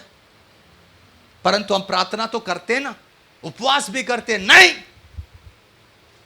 यदि हमने जो खोया है वो वापस हमें मिलने के लिए हमें बाइबल में कुछ निबंधना लिखा गया है, उस निबंधना के द्वारा यदि हम प्रार्थना करते, तब प्रभु बोलते मैं करके दूंगा। ओनली प्रेयर के द्वारा नहीं होगा, जो आज मसीह लोग कर रहे हैं। यदि मैंने आत्मिक रीति को खोया, तो प्रभु बोलते तुझे सबसे पहला मन फिराना होगा। जो भी बात में तू पाप किया उससे मन फिराना होगा। मन फिराने के बाद आमीन तुझे आमीन मेरी दर्शन का खोजी बनना पड़ेगा। हमें दर्शन का खोजी बनना पड़ने के बाद हमें सारी कामों को तुझे त्यागना पड़ेगा, तब मैं तेरी पहली अवस्था में लेके आऊंगा। ये निबंधना, इसी निबंधना के द्वारा प्रार्थनाएं मध्य आकाश से चीरते ऊपर जाती है। अनेक लोग सिर्फ प्रार्थना करते, लेकिन मध्य आकाश में उनकी प्रार्थनाएं रुकती है। हमारी प्रार्थनाएं वचन के द्वारा अगर होती है, मध्य आकाश को चीरते हुए आमीन स्वर्गदूत वास्तव में पिता के पास ले जाते, और पिता तब उसको उत्तर देते हैं। यदि हे प्रिय परमेश्वर, हे यहोवे, ऐसा बोलने के समय मेरी अंदर मेरी विश्वासी भाई और बहनों के लिए प्यार नहीं है, मेरी दिल के अंदर, स्वर्ग में बोला जाएगा मैं इसे पहचानता नहीं है। इसलिए यूहन्ना बोल रहे जो कोई प्रेम करते हैं वो कहां से पैदा हुए? यस, अब परमेश्वर से पैदा होने के बाद और परमेश्वर को जानता है। हाँ, क्या करते? यस, वो पैदा भी होया, वो जानता भी है। क्या करते वो? यस, वो जानते ये मेरा पिता है, क्योंकि मैं प्रेम करता हूं, ये गारंटी है। मैं सगी भाइयों के साथ, बहनों के साथ आमीन, जो परमेश्वर की अगापे प्रेम है, हमें डिवाइन प्रेम है, निस्वार्थी प्रेम है, जो प्रभु यीशु मसीह की हमें निबंधन करने अनुसार वो प्रेम है, मैं करता हूं। तो मैं जब मैं प्रार्थना करता हूं पिता के पास, हे पिता, यस, वो मेरा पिता है, ये गारंटी हो जाती है। इसलिए कई लोगों की, विश्वासी लोगों की प्रार्थना परमेश्वर तुरंत सुनते, और हमारी प्रार्थनाएं कभी कभी रुकावट हो जाते। वो रुकावट नहीं है, हमारा प्रार्थना करने का तरीका हमें बदलना पड़ेगा। हालेलुया। आज थोड़ा सोचिए ना, अगर कलीसिया के अंदर रहने वाले मसीह भाई और बहनों से हम प्यार नहीं करते, हम उसके बच्चे हैं क्या? हाँ, नहीं है उसके बच्चे। अगर उसके बच्चे नहीं है तो अंधकार की सामर्थ्य और सत्ताएं उस व्यक्ति के जीवन में आती हैं। अंधकार की सामर्थ्य और सत्ताएं उसके घर में आते हैं। अंधकार की सामर्थ्य और सत्ताएं उसके परिवार में घुस जाते हैं। अंधकार की सामर्थ्य और सत्ताएं हमें उसके काम धंधा में घुस जाते हैं। अंधकार की सामर्थ्य और सत्ताएं उसके खुद अंदर घुस जाती है, क्योंकि वो परमेश्वर का नहीं रहता है। थोड़ा सोचिए ना, एक गलती के कारण हम कैसे अंधकार की सामर्थ और सत्ताओं को हमारी अंदर आने देते हैं। परंतु उधर लिखा गया है आगे, जो कोई प्रेम करता नहीं है तो, हाँ जो प्रेम नहीं रखता हाँ वो परमेश्वर को नहीं जानता, हाँ क्योंकि हाँ परमेश्वर प्रेम है। हाँ, वो नहीं जानता, वो प्रभु को नहीं जानता। यदि वो जानता तो वो प्यार करता। अब ये देखना है हमें क्यों प्यार करना है, हमें क्यों आमेन सगी आमेन जो हमें विश्वासी जने उनसे प्यार करना है। पौलुस इसकी व्याख्यान देते हैं, थोड़ा सोचिए। जब आदम ने पाप किया तो क्या आया जगत में? हाँ, क्या आया? मरण आया। हर व्यक्ति मरण की अवस्था में जा रहे, लेकिन पाप में मर रहे। वो पाप करते हुए मर रहे, पाप करते हुए मर रहे, पाप करते हुए मर रहे। परंतु आदम पाप कैसे किया? प्रभु की बातों को ना मानते हुए। इसलिए रोमी पत्र में हमें, रोमी पत्र या कोरिन्थी पत्र में हमें लिखा गया है, पढ़िए थोड़ा 5:19 और 20, 5 अध्याय उसकी 19 और 20। क्योंकि हाँ, जैसा एक मनुष्य थे के आज्ञा न मानने से हाँ बहुत लोग पापी ठहरे, हाँ वैसा ही एक मनुष्य की आज्ञा मानने से हाँ बहुत लोग धर्मी ठहरेंगे। हाँ, एक व्यक्ति की आज्ञा ना मानने से क्या हुआ? बहुत लोग पापी ठहरे, बहुत लोग पापी ठहरे। हाँ, वैसे ही एक मनुष्य की आज्ञा मानने से एक मनुष्य की आज्ञा से बहुत लोग धर्मी ठहरेंगे। बहुत लोग क्या हुए? धर्मी। धर्मी। वापस आए हम धर्मी में। उधर लिखा है अधर्म के कारण क्या हुआ? बहुतों का प्रेम ठंडा हो गया। परंतु वापस एक व्यक्ति के कारण हमें ना आज्ञा मानने से मरण आया, परंतु एक व्यक्ति की आज्ञा मानने से बहुतायत लोग क्या बने? हाँ बोलिए ना, ध्यान नहीं है आपका? धर्मी, धर्मी, धर्मी। ये धर्मी बने कैसे?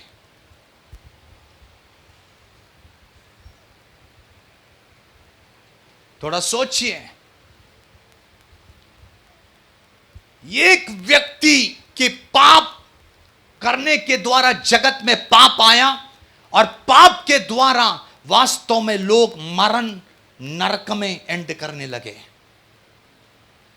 एक योजना शुरुआत हुई, और वो योजना ये था कि इस पापों से मरण से बचाने के लिए एक व्यक्ति की आहुति देना पड़ेगा। और उस व्यक्ति की आहुति बोले तो एक निष्कलंक लहू। क्या है? क्योंकि वचन में लिखा गया है, लहू बहाया बगैर पापों की क्षमा नहीं होती। थोड़ा सोचिए।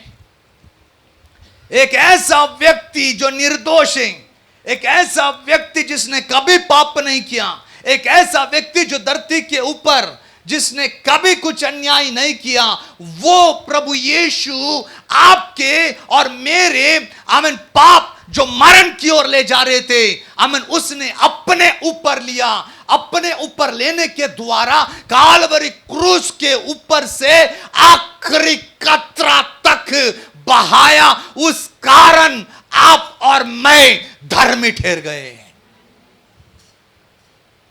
ये प्यार का निशानी नहीं है क्या? जो सजा हम लेना चाहिए था, वो सजा प्रभु यीशु मसीह ने लिया। उसका शरीर के अंदर से हर कतरा, एक एक कतरा, लास्ट ड्रॉप भी आमीन उसने खुद रखा नहीं। यदि कोई इधर साइंस स्टूडेंट से तो मुझे मदद कर सकता है कि एक व्यक्ति के शरीर के अंदर कितना लीटर खून रह सकता है? साइंस वाला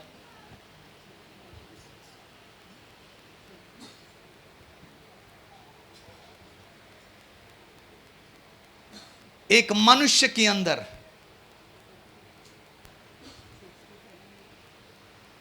5.5 लीटर्स, स्त्री के अंदर 4.5 लीटर, 5.5 लीटर लहू यीशु ने बहा दिया, उसका आखिरी कतरा। आमीन। जब वो सूबेदार आके उसकी आमीन छाती में आमीन जब वो आमीन स्पेयर घुसा देते, बाला घुसा देते, उसकी अंदर से आमीन लहू भी निकलते, पानी। जिस समय एक इंसान के अंदर लहू खत्म हो जाते, उस समय पानी बहाना शुरू हो जाते हैं। एक डेड बॉडी को आप देखोगे ना, यदि उसके अंदर से खून मर जाते तो पानी बहाना शुरू हो जाते। थोड़ा सोचो, शरीर के अंदर ये कतरा खून नहीं है, इतना तक प्रभु यीशु मसीह ने आपके साथ और मेरे साथ आगापे प्रेम किया। तो क्यों ना हम एक दूसरों को प्रेम करना चाहिए।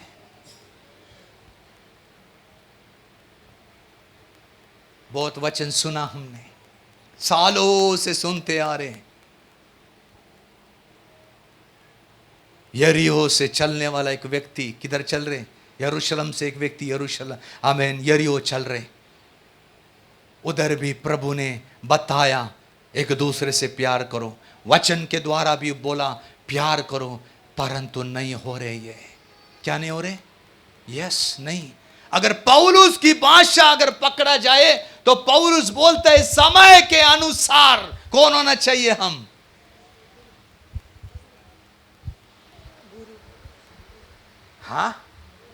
गुरु। समय के अनुसार गुरु। एक विश्वासी, अच्छा चलो, एक झाड़ को फल देने के लिए कितना महीना लगते? कितना साल? सॉरी,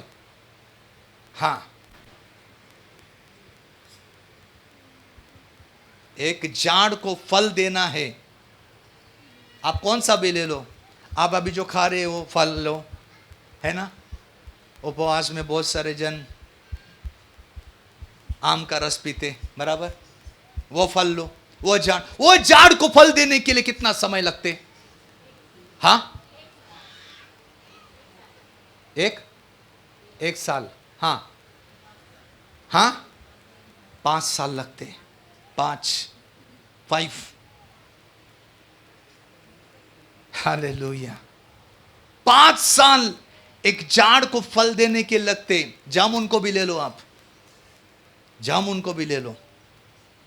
ये सब में एक्सपेरिमेंट करते रहते उधर, इसलिए मैं आपको बोलते। मैंने एक झाड़ वास्तव में लगाया तो नहीं, लेकिन एक जामुन का झाड़ है अपना मुरबाड चर्च का सामने, ठीक है। जब मेरा 5वां साल था उधर, 5वां साल, पहला साल जब गए तो 1 साल का था उधर। जब 5 साल हो गए मुझे उधर जाके, जामुन आ गया, लेकिन वो जामुन मैं नहीं खाया क्योंकि लॉकडाउन था करके। 5 साल। एक विश्वासी पूर्ण रीति से 5 साल में पकना चाहिए। कितने साल? यस, मैं 5 साल लेता हूं ताकि वो वचन में मजबूत बने। अगर एक झाड़ 5 साल में अगर फल देता है तो इस जगह में बैठा हुआ विश्वासी लोगों को मैं पूछता हूं, आपकी संख्या आपको ही बताना, कितना सालों से आप इधर बैठे और फल दिया क्या? और फल दिया क्या? समय के अनुसार गुरु होना चाहिए था। समय के अनुसार पौलुस बोलते गुरु होना चाहिए। नहीं हो रहे पास्टर, नहीं होते, एक दूसरों को हमें नहीं हो रहे। उधर लिखा है, प्रभु यीशु मसीह बोलते क्यों नहीं हो रहे पता है? पहले ही बोल रहे अधर्म के कारण, अनराइचसनेस के कारण, अनराइचसनेस के कारण प्रेम करने के लिए नहीं होते एक दूसरों से। अनराइचसनेस के कारण, अधर्म के कारण मसीह का प्रेम प्रकट करने के लिए नहीं होते। भले हम आराधना करते, भले हम प्रार्थना करते, अन्य भाषा में बोलते, भविष्यवाणी भी करते। उधर लिखा गया है, आमीन, पौलुस कलीसिया से बोलते तुम भविष्यवाणी तो करते, लोगों के लिए जान देते, अन्य भाषा बोलते, हर बात करते, तुम आमीन पैसे से कलीसिया को मदद करते, लेकिन प्रभु यीशु मसीह बोलते मेरा कोई फायदा नहीं है। क्यों? क्योंकि इसमें प्रेम ही नहीं है। आज थोड़ा सोचिए ना, मेरे भाषण में प्रेम नहीं है, प्रभु बोलते हैं कोई काम का नहीं है, मेरे भविष्यवाणी में प्रेम नहीं है, नहीं प्रभु आई डोंट नो। आमीन। यदि मेरी प्रार्थना में प्रेम नहीं है, मेरी सेवा में प्रेम नहीं है, कहा जाति भाइयों के साथ में प्रेम नहीं करते, प्रभु बोलते आई डोंट नो यू, मैं तुझे जानता नहीं है, तो कोई भी फायदा के लिए नहीं है मेरे।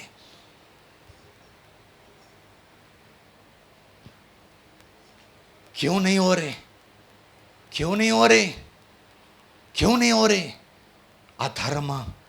अधर्म की बात आज भी हमारे इस शरीर के अंदर किधर ना किधर फंस के रखा हुआ है। कौन से ना कौन से इस शरीर के अंदर, कौन से ना कौन से इस परमेश्वर के मंदिर के अंदर वास्तव में आमीन चुप के बैठा है वह धर्म की बात, अनराइचसनेस की बात, और उस बातों को निकालने के लिए आज इस मंदिर के अंदर प्रभु यीशु मसीह हमें कोड़े लेके प्रवेश कर रहा है, ताकि वो अंधकार की सामर्थ्य हमें उस मंदिर से हटाकर प्रभु यीशु मसीह की सामर्थ्य, प्रभु यीशु मसीह का अभिषेक उस मंदिर में आ जाए। हालेलुया।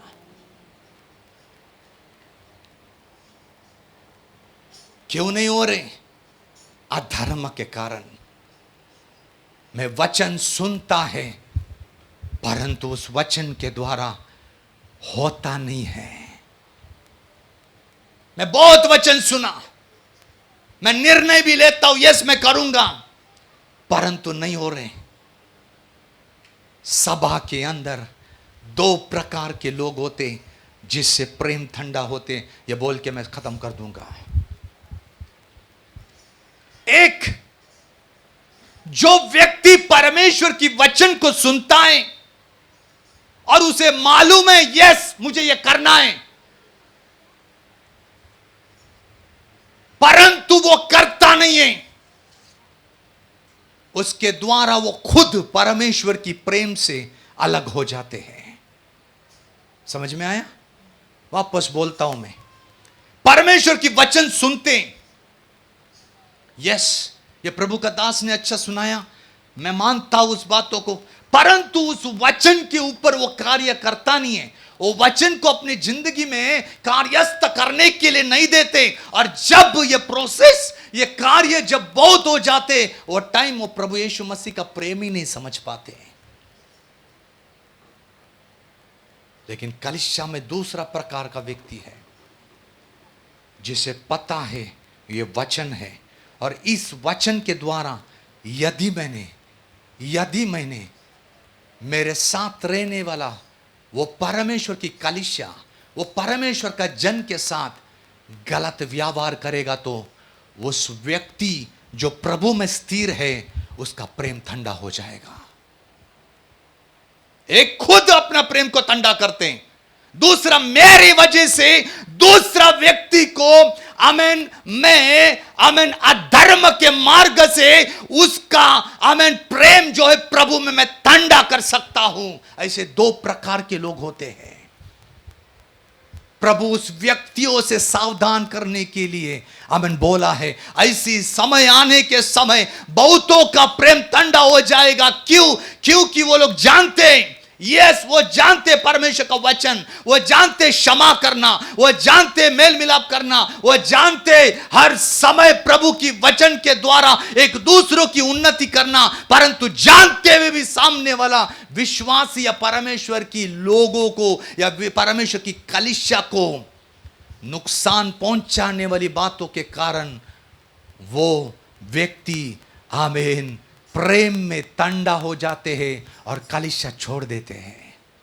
आज थोड़ा सोचो ना, ऐसा कितना हुआ हमारा साथ, हमारा साथ साथ रहने वाले जन के साथ हमने दुरुपयोग किया हमारा शब्द का कारण, हमारा शब्द का कारण,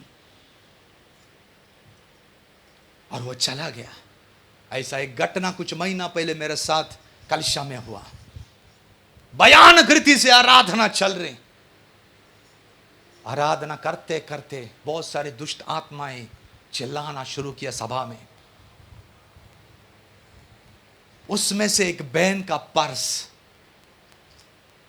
किधर तो नीचे गिर गया। बहुत गरीब है, बहुत गरीब वो बहन है। सब कुछ आराधना खत्म होने के बाद सब कुछ ठीक हो गया, दुष्ट आत्मा चले गया। ये बहन कलीसिया में चिल्लाने लगी, हे मेरा पर्स किधर है, मेरा पर्स किधर है, मेरा पर्स किधर है। वो लोगों को एक तो उसको ज्ञान नहीं है, वो बोलने लगी, चिल्लाने लगी। सभा पूर्ण रीति से डिस्टर्ब होने लगा। मैं थोड़ा सा जरा आवाज चढ़ाया, मैं बोला शांत रहो, शांत रहो, ऐसे बोला शांत रहो। शांत रहने बोलने से वो बहन ने बॉटल उठाया, वो पर्स भी मिला और वो चले गया। और जब मैं भाषण देता हूं तो मैं बाहर पूरा देखते रहता है, क्योंकि बहुत ये दिनों में कठिनाई हो रही है उधर। वो चले गई। मैं रो रो के प्रभु से बोला, प्रभु मेरे मुंह से शब्द क्यों निकला ऐसा शांत होकर के। मैं तो कलीसिया को और कलीसिया को सता रही थी करके मैं शांत बोला उसको। वो चले गई। प्रभु बोला मेरा शब्द के द्वारा प्रभु एक आत्मा चले गया।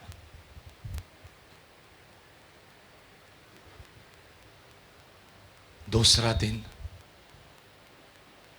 मैं प्रभु से बोला, नहीं प्रभु मैं कभी भी तेरी जन को ऊंची बातों से नहीं बोलेगा।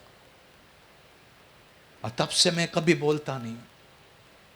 ये बात बोलने से सेकंड डे और बहन का फोन आया मुझे, पास्टर मुझे क्षमा करो, मैं गलत किया, तुम मुझे रुखाया। मैं बोला नहीं, तुम्हारा साथ ऐसा व्यवहार नहीं करना, नहीं करता तो मैं तुम नहीं जाते। उस दिन का वचन को तुमने नहीं सुना। यदि मेरे साथ ऐसा हो सकता है तो आपका साथ नहीं हुआ रहेगा क्या?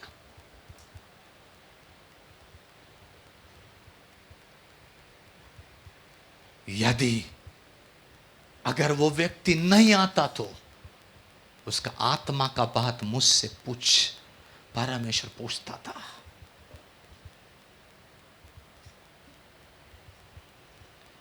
यह है सभा के अंदर दो प्रकार के लोग। मेरे ही उदाहरण लेके आज मैं कलीसिया से बात कर रहा हूं। मैं आने से पहले प्रभु से बोला, प्रभु आज जो वचन सुनाएगा बहुत सारा लोग बोलेंगे ताना मारा तुमने, लेकिन प्रभु मुझे बोला तेरे जिंदगी को लेकर मैं सिखाऊंगा। कलीसिया के अंदर दो प्रकार के लोग हैं। एक सब कुछ मालूम है परंतु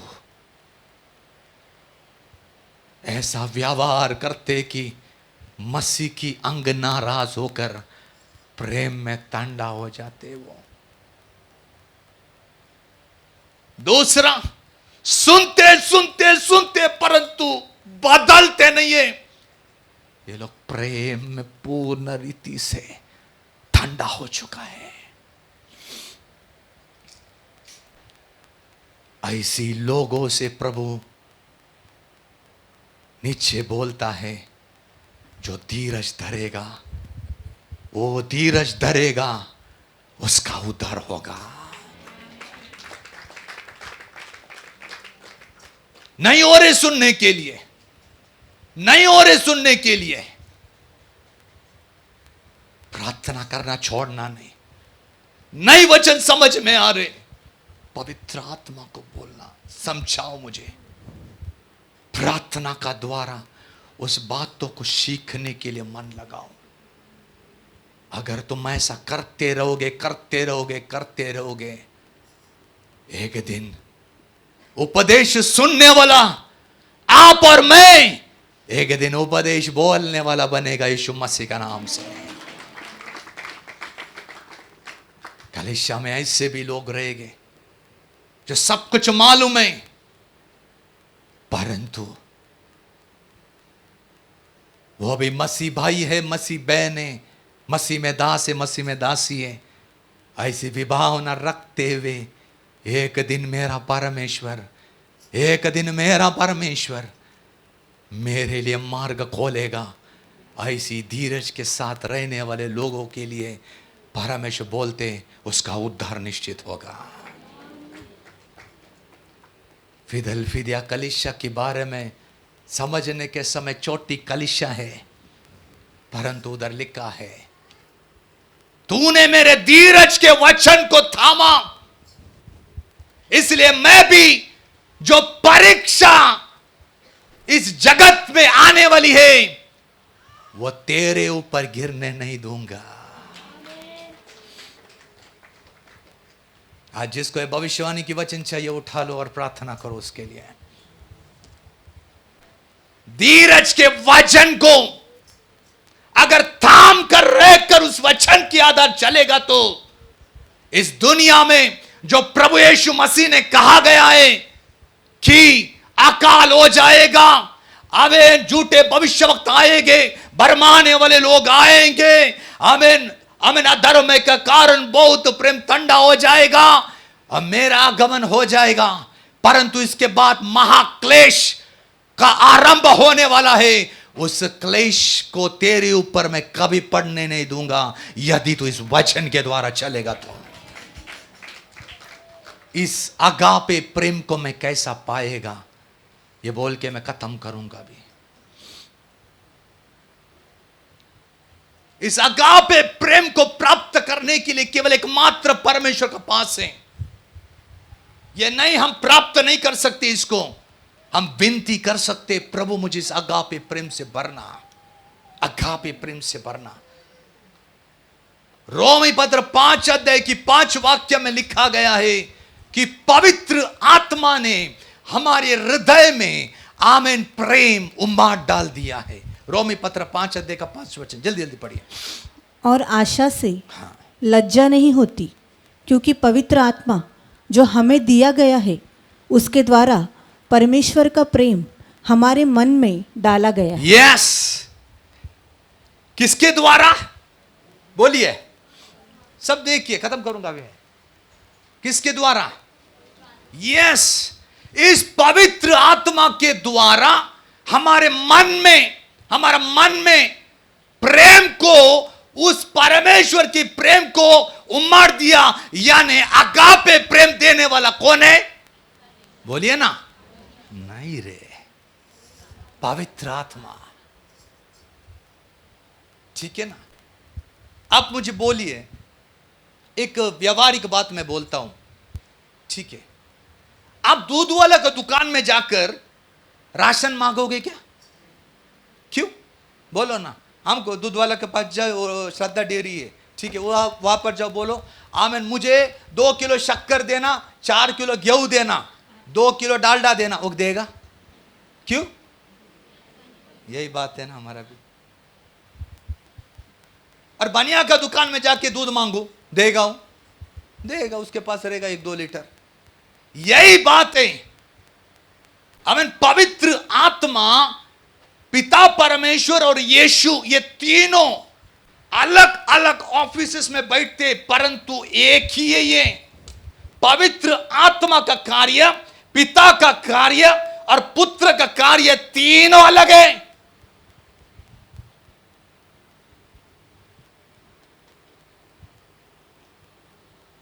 अगर मुझे पवित्र आत्मा का फल चाहिए तो किसको बोलूंगा मैं? हां, मौसी बैठा इधर फल वाला, ये देगा?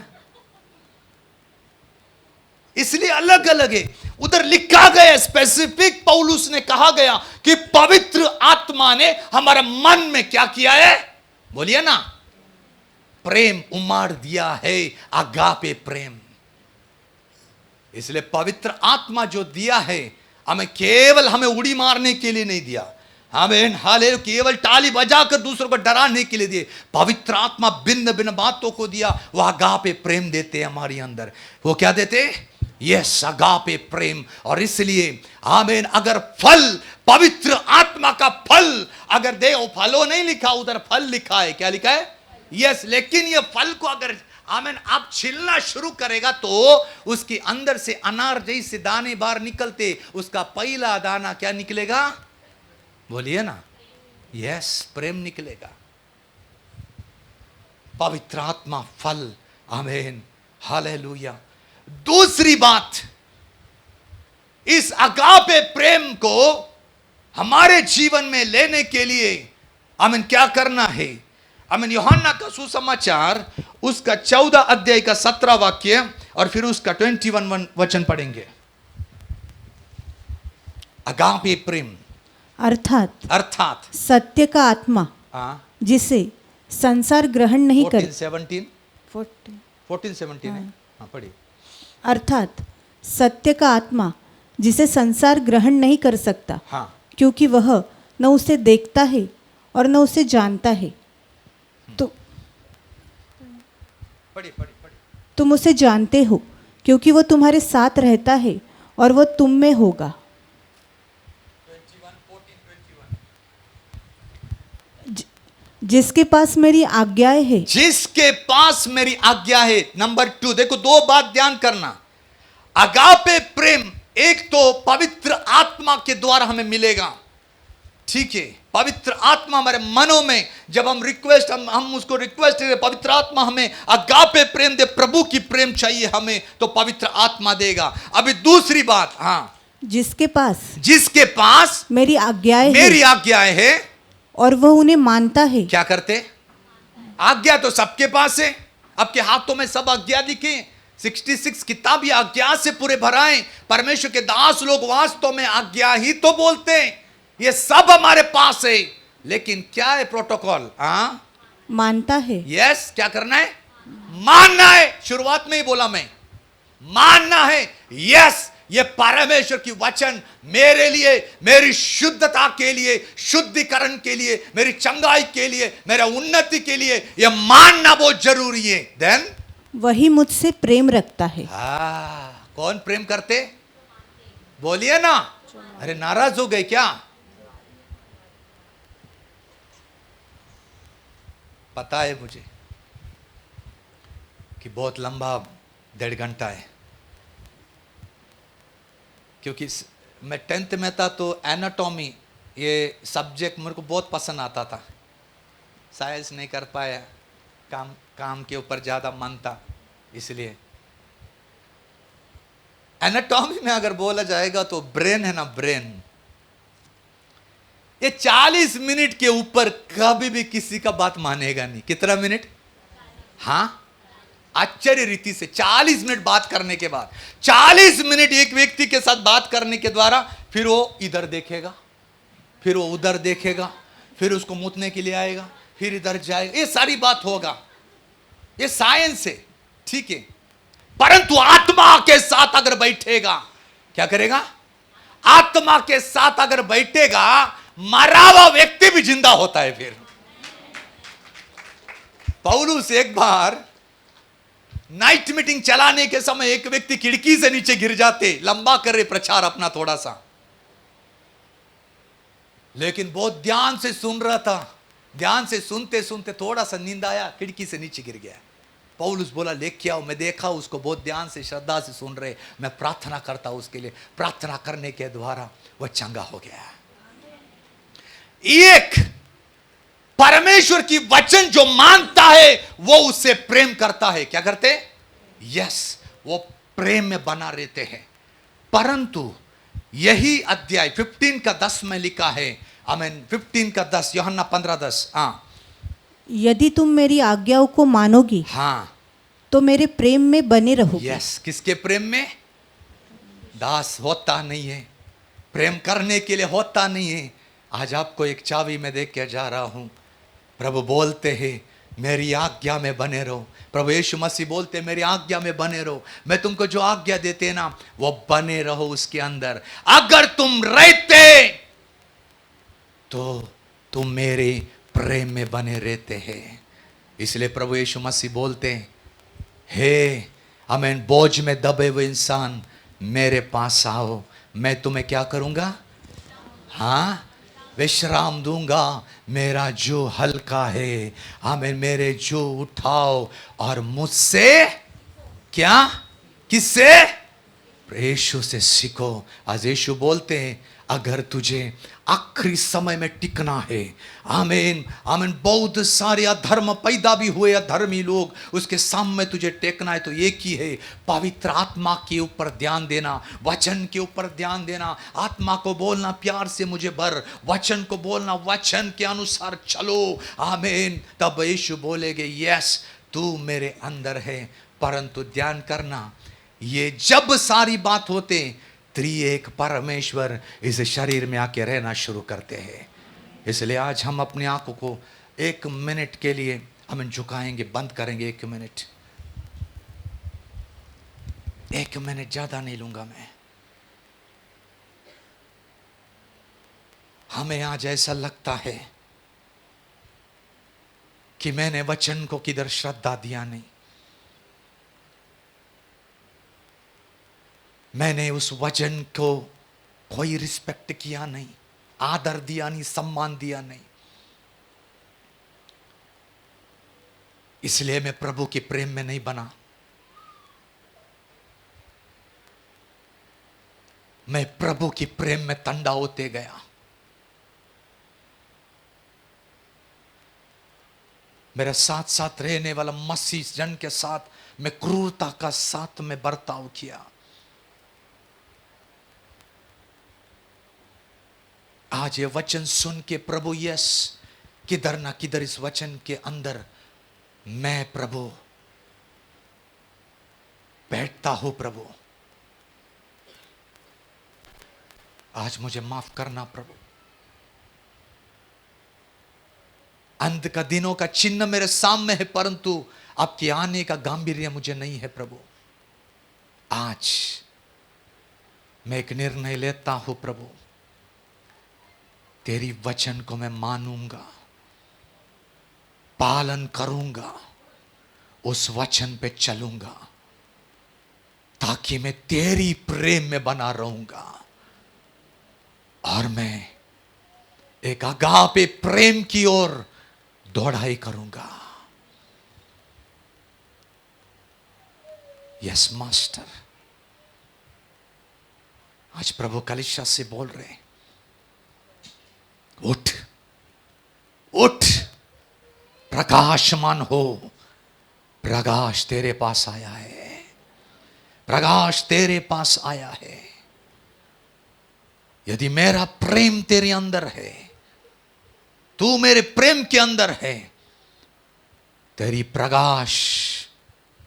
प्रकाश जाति वाले लोग देखने के लिए आ रहे हैं। और तू जहां से गिरा है, तेरी उठने के लिए राजा लोग तुझे देखने के लिए आ रहे हैं। यीशु मसीह का नाम से उठ, प्रकाशमान हो, प्रकाश तेरे ऊपर आया है। इस वचन से प्रभु और आपको मुझे आशीष करे।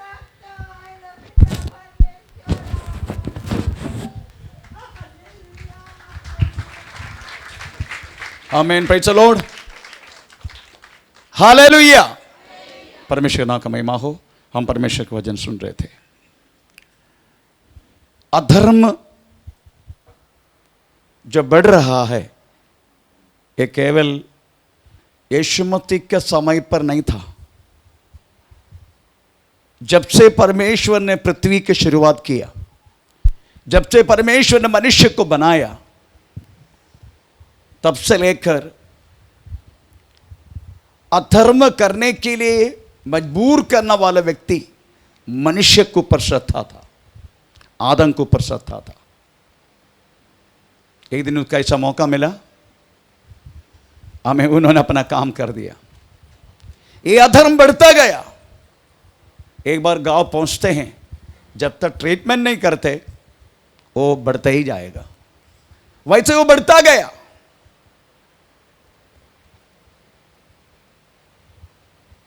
दो बच्चा पैदा हुआ आदम को, एक ने दूसरे को मार दिया, उधर से बढ़ता गया, 6 अध्याय पहुंच गया, बढ़ता गया। परमेश्वर ने अधर्म बढ़ने के कारण मनुष्य का आयु कम किया। अधर्म बढ़ने के कारण परमेश्वर ने वास्तव में पृथ्वी पर प्रलय भेज दिया। अधर्म किधर भी रुका नहीं, बढ़ता गया। आमीन। क्योंकि जब तक ट्रीटमेंट नहीं है तब तक ये चीज से बढ़ता जाएगा। पाप की बात हुई है। Praise the Lord. आखिरी में यीशु मसीह को भेजा इस पृथ्वी पर। प्रभु ने अपना काम पूरा किया। उसके ऊपर जो विश्वास करे, उन्होंने कहा गया बार एक बातों को मान के चले। प्रभु का वचन में ऐसा भी लिखा है, जो मुझे प्रेम करेगा वो मेरी आज्ञा को पालन करेगा। Praise the Lord. परंतु कलीसिया में हम आने के बाद भी परमेश्वर मसीह के पवित्र लहू के द्वारा विश्वास करके आया का झुंड है वास्तव में कलीसिया। कलीसिया में आने के बाद भी अधर्म पर से रुकता नहीं है। उसके कारण हमारी अश्रद्धा है। Praise the Lord. एफेसुस मंडली के बोला, अब तेरा पहला प्रेम नष्ट हो गया। करते करते करते, जैसा मैंने कल रेवलेशन क्लास लेने के, प्रकाशित वाक्य लेने के टाइम कलीसिया की अवस्था को बोला है, लवोदिके की अवस्था आज आपको सुनने के लिए मिलेगा, पर थोड़ा सा बोलता हूं। लवोदिके की अवस्था आ गया। अधर्म बढ़ने के कारण लिखा गया, थोड़ा पढ़ेंगे, प्रकाशित वाक्य 3 अध्याय का 15 वाक्य। मैं तेरे कामों को जानता मैं हूँ तेरे कामों को जानता हूं कि तू न तो ठंडा है ना तू ठंडा है और न गर्म। ना गर्म। यही अवस्था है। ठंडा भी नहीं है, ज्यादा गर्म भी नहीं है। पर प्रभु क्या करेगा? इसलिए हाँ कि तू ना तो ठंडा है ना गर्म, हाँ। मैं तुझे अपने मुंह से उगलने पर हाँ, उगलनेगा मैं तुझे, उल्टी कर देगा मैं तुझे, निकाल देगा मैं तुझे। Praise the Lord. ये अभी के कलीसिया का अवस्था है। लवोदिके पीरियड बोले तो वास्तव में AD 1902 यीशु मसीह के आगमन तक है। लवोदिके पीरियड, ये आज शाम को सुनेगा आपको, कल तक आधा ही सुना। लवोदिके पीरियड बोले तो AD 1902 यीशु मसीह के आगमन तक यही कंडीशन है कलीसिया की। आमीन। Praise the Lord. कम से कम इनको पहचानने का ना,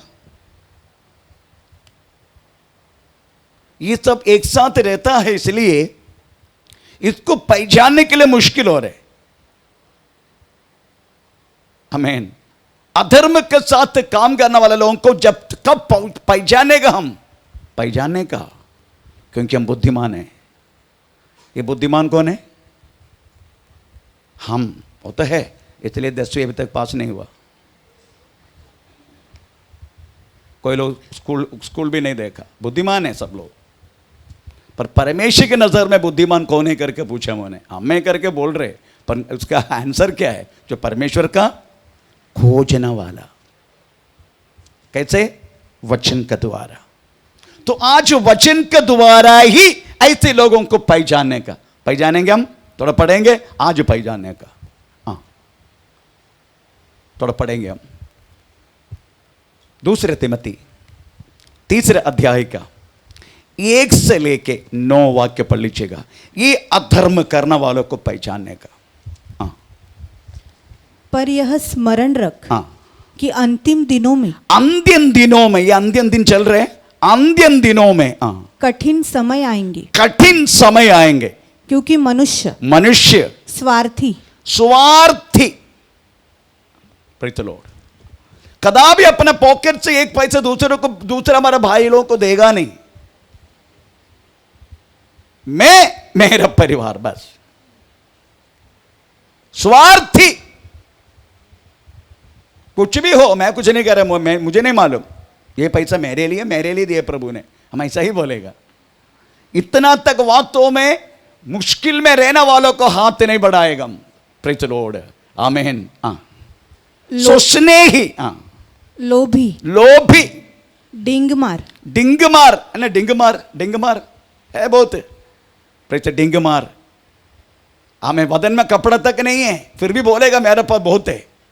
आमीन। जैसा मैं नॉर्मली उस शब्दों को उपयोग करता हूं, लंगोटी, आमीन, प्रेज द लॉर्ड, आमीन, डालेगा ताकि मैं नया हूं दिखाने के लिए लाइन में, लंगोटी, डिंगमार, प्रेज द लॉर्ड। अरे कुछ भी नहीं तो भी वैसे ही जीने का ना, आमीन, प्रेज द, फिर भी बोलेगा नो,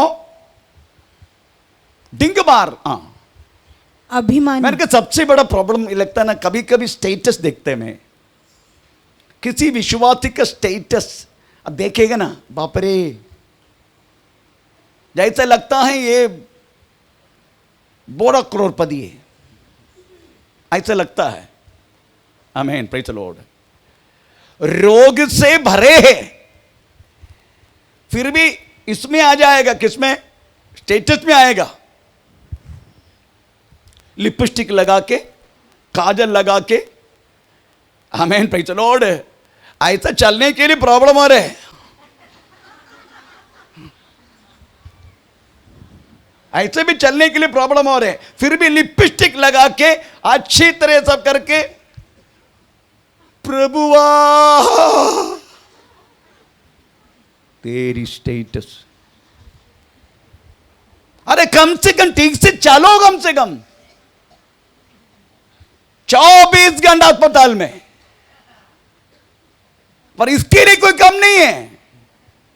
डिंगी मार, कंटिन्यू। अभिमानी, हैं, अभिमानी, ओ पढ़ते जाओ। निंदक, हैं, निंदक, निंदा करने वाला, माता पिता की आज्ञा टालने वाला, माता पिता का आज्ञा डालने वाला, कृतज्ञ, हैं, कृतज्ञ, हाँ, अपवित्र, अपवित्र, दया रहित, दया है ही नहीं, क्षमा रहित, क्षमा नहीं, दोष लगाने वाला, दोष लगाना वाला, असंयमी, बहुत ही, कंटिन्यू, फिर भी जाने दो। कठोर, कठोर, भले का वैरी, भले का, वैरी, वो क्या हिंदी परिभाषा है, भले का वैरी, विश्वासघाती, विश्वासघाटी, ढीठ, हाँ, घमंडी, घमंडी, और परमेश्वर का नहीं हाँ, वरन सुख विलास को चाहने वाले। केवल सुख विलास को चाहते हैं, हमको उधर जाने के, इधर जाने को, उधर करने को, उधर होने का, ये बस यही सुख विलास। वे भक्ति का भेष तो धरेंगे, भक्ति का भेष तो पहनते हैं, पर उसकी शक्ति को त्यागते हैं। ऐसों से परे रहना। हाँ, इन्हीं में से वे लोग हैं हाँ, जो घरों में घुसते हैं और उन दुर्बल स्त्रियों को, मुझे ये बताना है, घरों में घुसते हैं, उसके बाद दुर्बल स्त्रियों को वश में कर लेते हैं।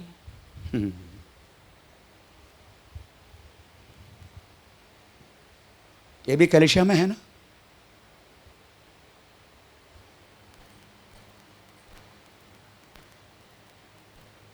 दुर्बल स्त्रियों को, जो दुर्बल है उनको वश में कर देते हैं। ये भी कलीसिया में है। Praise the Lord.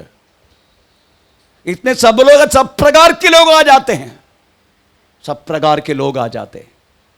Praise the Lord.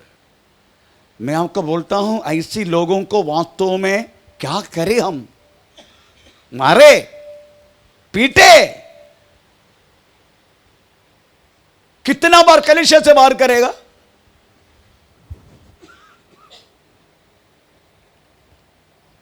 दरवाजा बंद करूं उनके लिए?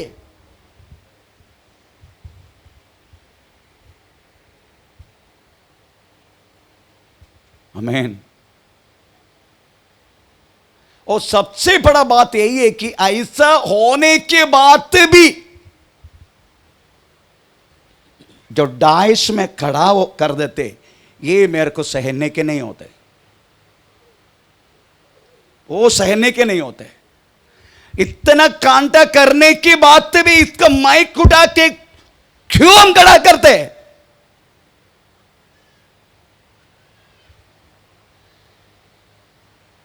तो शराब क्या तुझे लगे क्या उनको लगेगा? जो खड़ा करते हैं इतना कांटा करने के बाद भी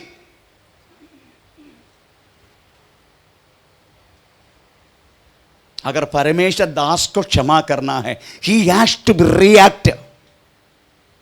उनको बातों में एक्शन लेना है उस बातों के लिए। अगर तू फिर से उसको खड़ा कर देगा, दैट मीन्स परमेश्वर और कुछ समझते हैं। कम से कम दंड तो दो, खड़ा नहीं होने के तुझे इधर।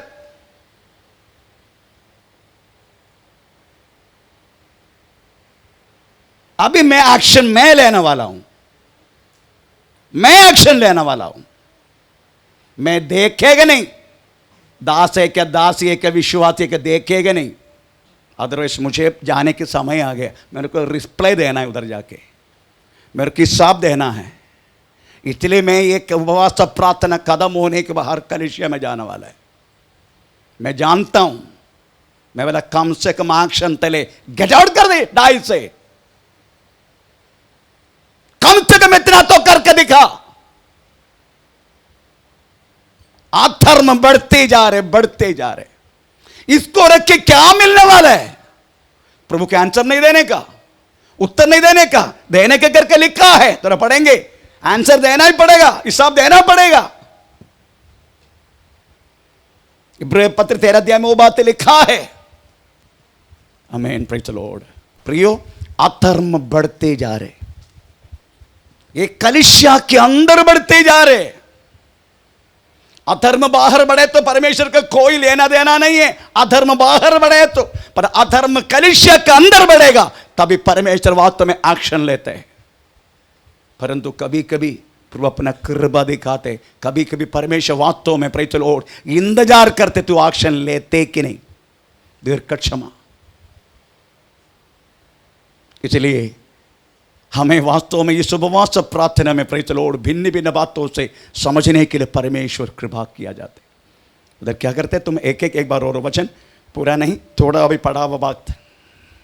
हाँ, पर स्मरण रख कि अंतिम दिनों में कठिन समय आएंगे। हाँ, क्योंकि नहीं वो वाक्य केवल लास्ट जो पढ़ा हुआ, घर घर में घुस के दुर्बल स्त्रियों को, इन्हीं में से वे लोग हैं जो घरों में दबे पांव घुसते हैं और उन दुर्बल स्त्रियों को वश में कर लेते हैं, जो पापों से दबी और हर प्रकार की अभिलाषाओं के वश में है। Praise the Lord.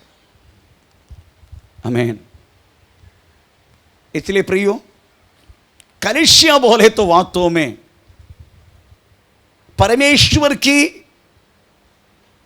यीशु मसीह की पवित्र लहू के द्वारा छुटकारा पाया लोगों के झुंडे करके प्रयोजन किताब में लिखा गया 20 अध्याय में। ऐसा है तो उस कलीसिया को उसी परिपावन में, उसी पवित्रताई में प्रेज़ द लॉर्ड बना के रखने की जिम्मेदारी दास का है। आमीन, प्रेज़ द लॉर्ड। मैं एक आजकल ढूंढ रहे, अभी तक आया नहीं, गया काम उसका।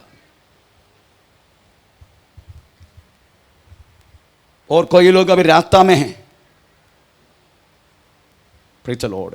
मेरे कहने के मतलब है, हम